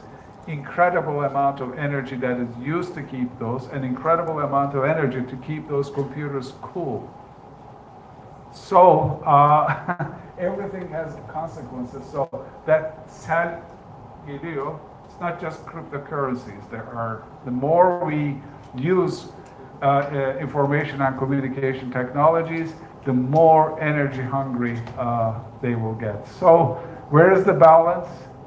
As I showed, if we are smarter, if we are able to do it in a more efficient way, our energy intensity per GDP is going to drop. But our energy usage, demand for energy is going to keep increasing. Let's not, fool ourselves that we're not going to stop using energy. We're going to use energy and it's going to keep growing because of our lifestyles, because of our dependence on a lot of things, and because of the number of people on Earth will increase. For example, number of people in middle income range is going to increase. When that number increases, their demand for consumer goods is going to increase. I remember when we had one television in our household, the family will get together and watch television. Today, there's at least 2-3 television sets in every household, and wife is watching something, husband is watching something, the kids are watching something else, or other devices. So our energy intensity is going to go up. All I'm saying is we need to put a lot of emphasis on how we produce this energy and how we use it. And if we keep using the same conventional sources, mostly fossil fuel based, then let's be prepared for a much bleak and dark future. Başka sualı?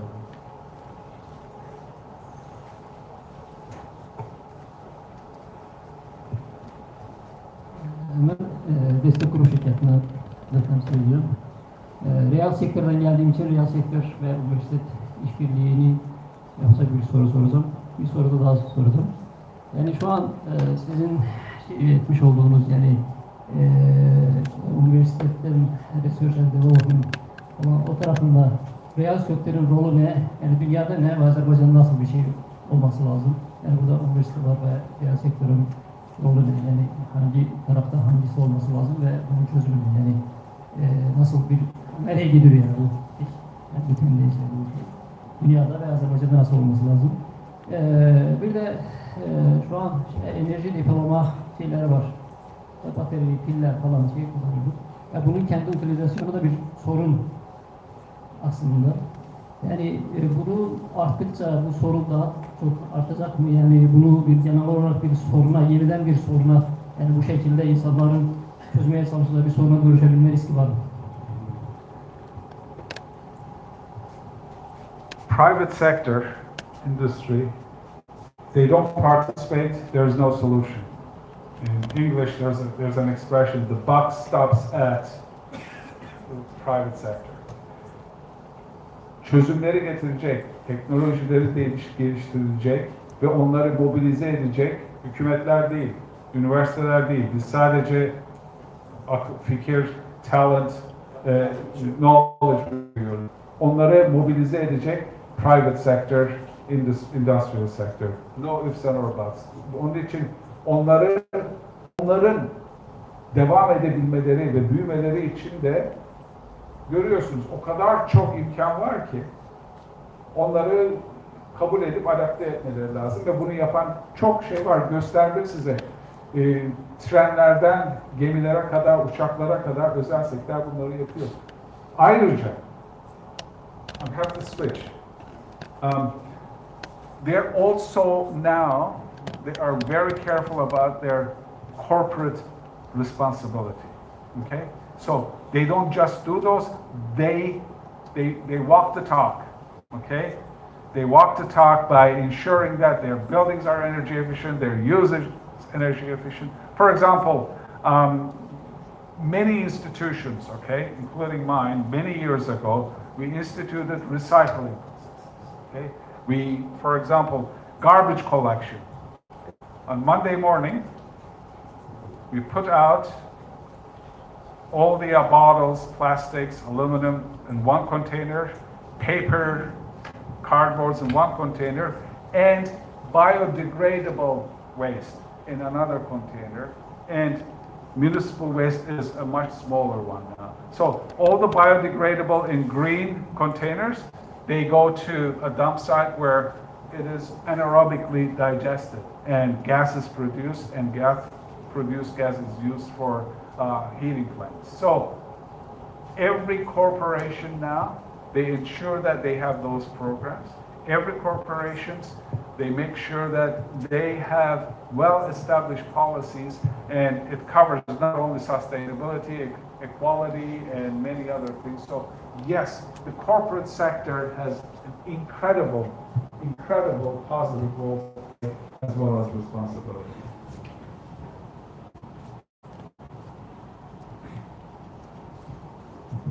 So one other thing. I'm saying all of these, make sure that we will survive, because I'm also a strong proponent of nuclear power. 50 years from now, my prediction, we will start seeing the first commercial applications of fusion power. When you have fusion, I think the game is over. we can then have abundance of electricity. But with or without it, we will see that primary supply will be electricity. A lot of places, if you're making bread, bakery, instead of burning propane or natural gas, you'll just use electricity because you know how electricity is produced. So there are different scenarios. When I present those things, I kind of not go into some of the possibilities, but fusion is definitely going to be an incredibly important possibility. Unfortunately, we need to wait at least for 50 years, 60 years until it becomes commercially feasible, viable. Sorry. Gələcəyin Universitetinin müəllimi İslamabad Ürbanə. Mən sizi salamlayıram, hörmətli professorumuz. Mən də alternativ enerji mənbələri çox maraqlıdır mənim üçün. Bu sahədə kosmos texnologiyasında enerji mənbələri mənim üçün çox maraqlıdır. Biz bilirik ki, günəşdə patlamalar gedir və bu zaman çox güclü enerjilər ayrılır. Amma bu enerjilərdən enerji mənbəyi kimi istifadə etmək mümkündürmü? Enerji mənbəyi kimi istifadə etmək mümkündür. Bir də bilirik ki, kosmosda bizim galaktikada, böyük bir galaktikadır və burada kosmik zərrəciklər var. Onlar birinci kosmik zərrəciklər və ikinci. Birincilər mənim üçün maraqlıdır. Və birincilər bilirik ki, bizim galaktikada ən böyük sürət işıq sürətidir. Həmin sürətlə hərəkət edirlər. Və onların bu cür sürətindən enerji istehsalında, yani enerjiye çevirmek mümkündür mü? O konuda fazla bilgim yok. Tek bildiğim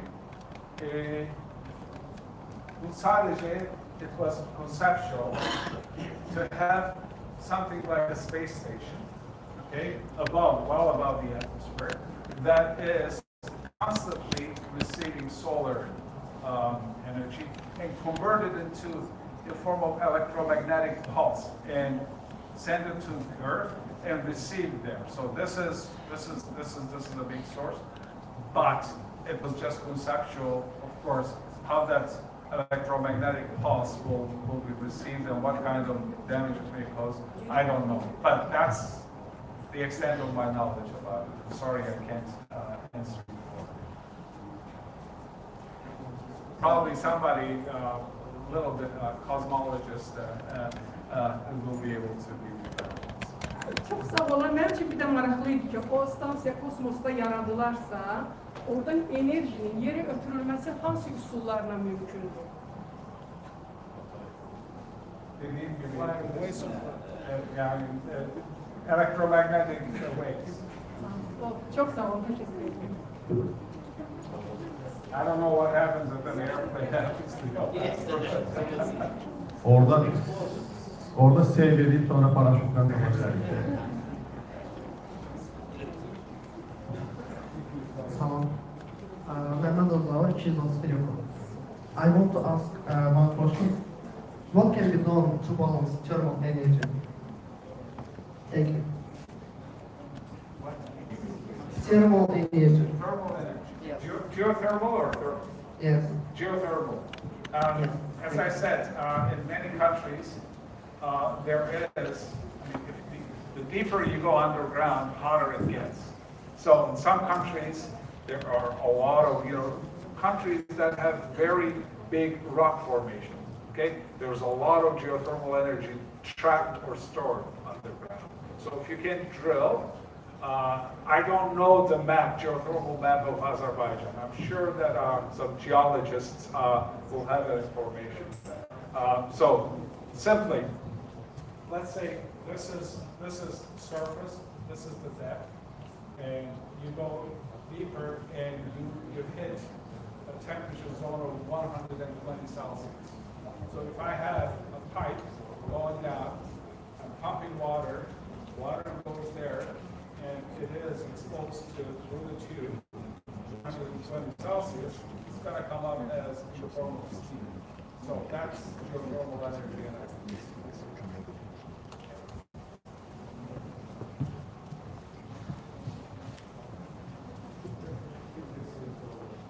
Also, radiative. Good. Hello, I'm Mama from Sri Lanka.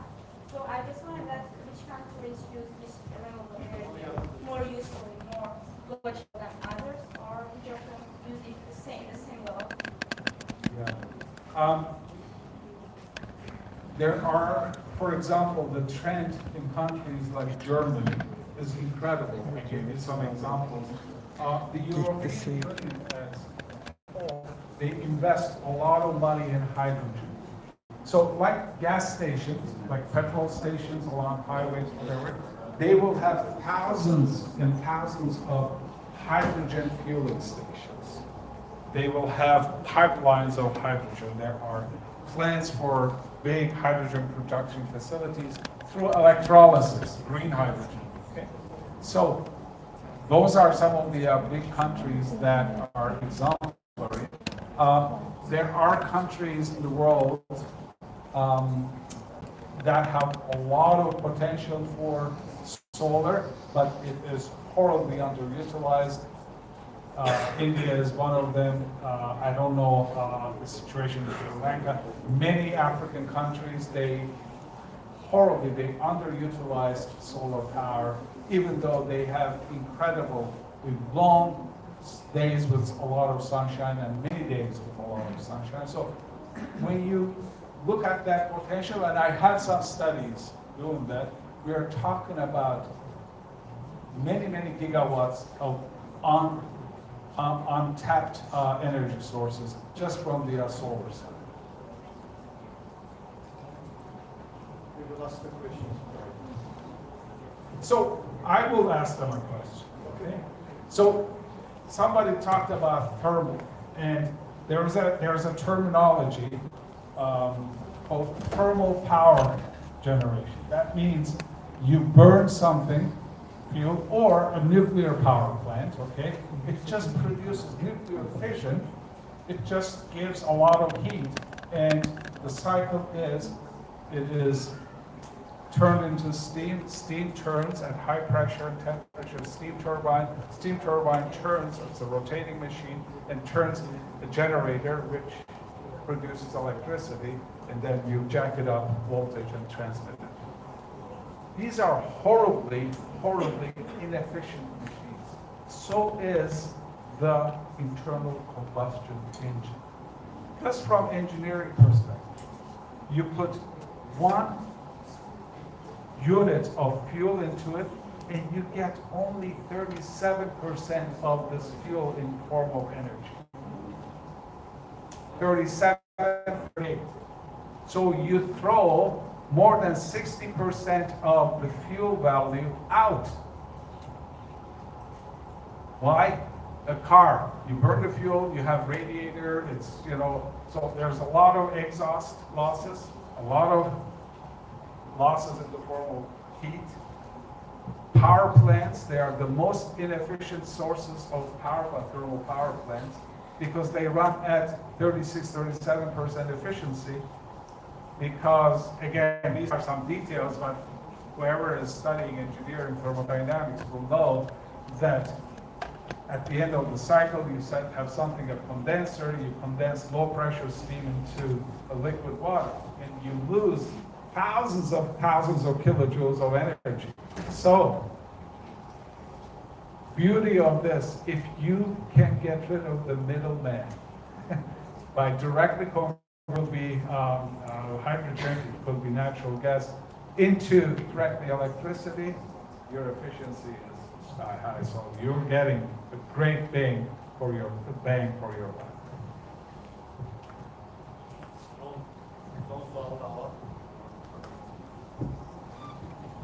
You have a lot of very curious students. You should be very proud of them. They're great classes. Salam, mən Qərb Kasp Universiteti tələbəsi Tatlıqova Aysun, 231 EKO-da. Belə bir sual vermək istəyirəm ki, ölkəmizdə alternativ enerji mənbələrini necə artırmaq olar? Yəni, bunun üçün hansı layihələr keçirsək daha məhsulə uyğun olar? Benim için çok hızlı konuştum biraz. Bizim ölkəmizdə alternativ enerji mənbələrini necə artırmaq olar? Alternatif enerji neyse o. Mənbələr. Kaynak. Kaynağını artırmaq olar. Bunun için hansı layihələr keçirməliyik? Sen bana söyle. Yazın ne kadar güneş var burada? Kaç saat kaç? Sabah güneş kaçta çıkıyor, akşam kaçta çıkıyor? Birçok, yani 5'te çıkıyor, yani çok vaktlarında. Senenin kaç günü güneş var? Her gününde. Her gününde var. Demek ki istiyorsan evinin tepesine, çatısına kolektör koyarsan o hem senin ihtiyacını karşılayacak hem de başkalarının ihtiyacını karşılayacak. It's free, it's there, the technology is there available. Forget wind and whatever. Yeah, wind could be there and out, but not in the middle of the city. But solar, you have your windows, you have your side of the building, you have the roof of the building, you have all of it. And it's yesterday's technology, not even today's technology, it's yesterday's technology. It can be implemented immediately. But because you folks have a lot of neft, nobody bothers with it. Thank you very much. Çox sağ olun, tələbələrimizə təşəkkür edirik. Bir məsələni deyim ki, həm professorlarımız hələlik universitetdə olacaq, bir neçə gün dalmadan tədbirlərimiz olacaq və suallarımızı verməyə yetər vaxtımız olacaq və indi istəyirəm ki, digər professorumuz Məsud bəyi bura dəvət edək və onun da sözü var. Bugün günün birinci yarısı Məsud bəyin mühadirəsi vardı, amma bu bölüm.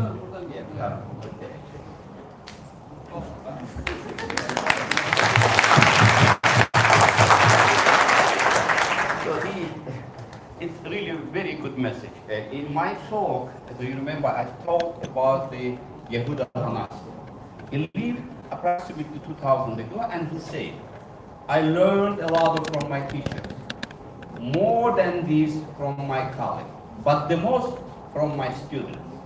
So that's why I really enjoyed a lot of students ask questions this morning.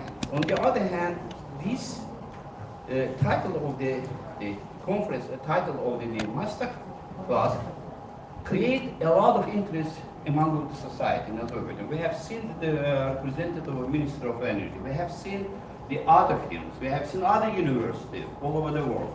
And this is, I guess, we have to thank to the organizers, especially choosing the right title, choosing the adequate title for our company, I say German, our Heimat.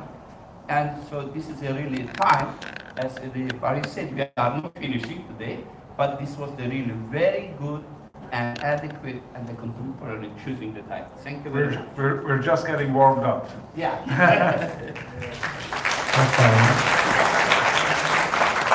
If I could add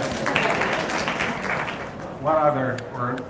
I really thank you, President, Rector, because you understand that what you need to build the future is right here, this room. and to give them an opportunity to teach us, as you said. We learn a lot from them, and to have this exchange is invaluable.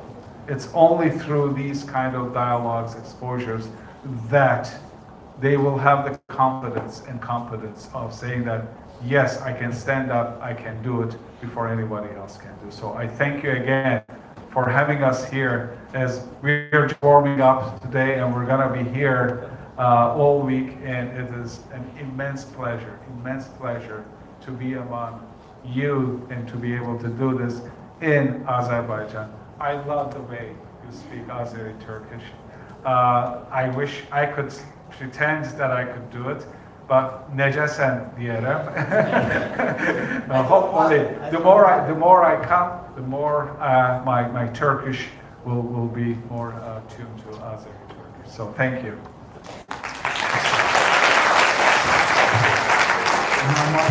Thank you. With your permission, I will tell a couple of words in Russian because we have students who speak Russian and not very strong in Azeri. Я начал сегодняшнюю встречу на азербайджанском языке, объяснил, кто наши гости. Это известные во всем мировом научном сообществе люди с величайшими достижениями. За один год Масуд Эфенди опубликовал в самых таких считающихся, почитаемых издательствах 2 книги, названия которых тоже даже трудно произнести. Может язык споткнуться. Его первая книга в этом году называется «Математическое моделирование» на английском языке. Mathematical modeling of swelling mitochondria. Воспаленной митохондрии. Студенту надо пару лет проучиться, чтобы понимать, что это означает вообще. Профессор Феридун Бей не только был директором 10 лет, там по закону 2 раза можно избираться ректором по 5 лет, и он 2 раза избирался. Такого выдающегося университета из Канады, как Ватерлоо, одного из крупнейших и самых высоко оцениваемых высоким рангом университетов. До этого он был президентом Ассоциации университетов Канады. Сегодня он является членом правления и почетным казначеем Ассоциации университетов Британского Содружества. Это значит университеты Великобритании, Соединенных Штатов Америки, Канады, Австралии, Зеландии и других членов Содружества. Где-то несколько тысяч университетов объединяются под этим началом. Очень уважаемый ученый.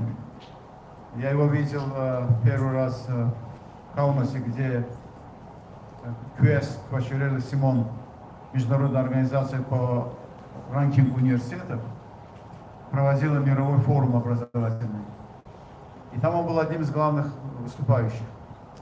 Второй раз мы виделись с ним в Вашингтоне во время годового конгресса Международной ассоциации университетов и администраторов и американских советов образования. Мы счастливы, что он здесь, и они оба здесь. Уникальный шанс для вас. Особую радость мне доставляет желание обоих профессоров дальше сотрудничать с нашим университетом, помогать нашему университету дальше двигаться вперед. Наша задача стать одним из лучших университетов всего региона. На меньшее, чем самое лучшее, мы не согласны в дальнейшем своем существовании. Это я говорю и в адрес наших педагогов, чтобы они не здесь, так сказать, не просто приходили, преподавали как могли, а тоже старались быть лучшими. Как я сказал, на меньше мы не согласны. Поэтому я от вашего имени благодарю обоих профессоров. I thank you, of course. I just described who you are and how unique it was a chance to talk to you, to ask questions, to listen. Еще одно, я пока не забыл. Профессор Англапур Феридин приглашен был президентом Франции Макроном как идейную вдохновитель реформы системы образования Франции, которая утрачивает позиции в konkurenции мировой. Китаем, с англосаксонскими странами. То есть настолько выдающиеся эксперты по высшему образованию. İzin verin ben size bir daha teşekkürümü bildireyim. Her ikinize bugün çok meşhurlar gün oldu. Yani çok hoştu ki bizim tələbələrimiz bacardığı kadar sualları vermeye çalışırdılar. Şimdi biraz olabilir naif suallar oldu bazen. Yani çok arzu ederdi ki sizin de dəstəyinizlə bizim tələbələrimizin səviyyəsi də artsın. 90-cı illərdəki uğurumuzu biz yeniden tekrar edək. 2003-cü ilə qədər bizim məzunlarımızın 71%'i ülke dışında çalışır. O cümleden BP şirketi kimi bilinən şirketin Texas'ta Houston'da baş ofisinin baş hukukşünası bizim mezun tanım. Yaxud İndonezya'da Hyatt Regency Oteller şirketinin baş ofisinin baş iktisatçısı bizim mezun. Yani we were able to produce competition capable students, professionals. I hope that with our efforts we will take back this capacity. Thank you very much for this day. Thank you.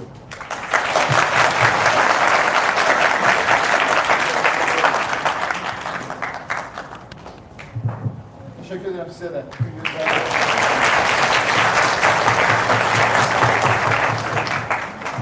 Çok sağ olun, teşekkür ederim. Səhər 10'da və 3'də yenə mövzularımız davam edəcək. İki dəyərli professorumuzla birgə. Və bundan sonra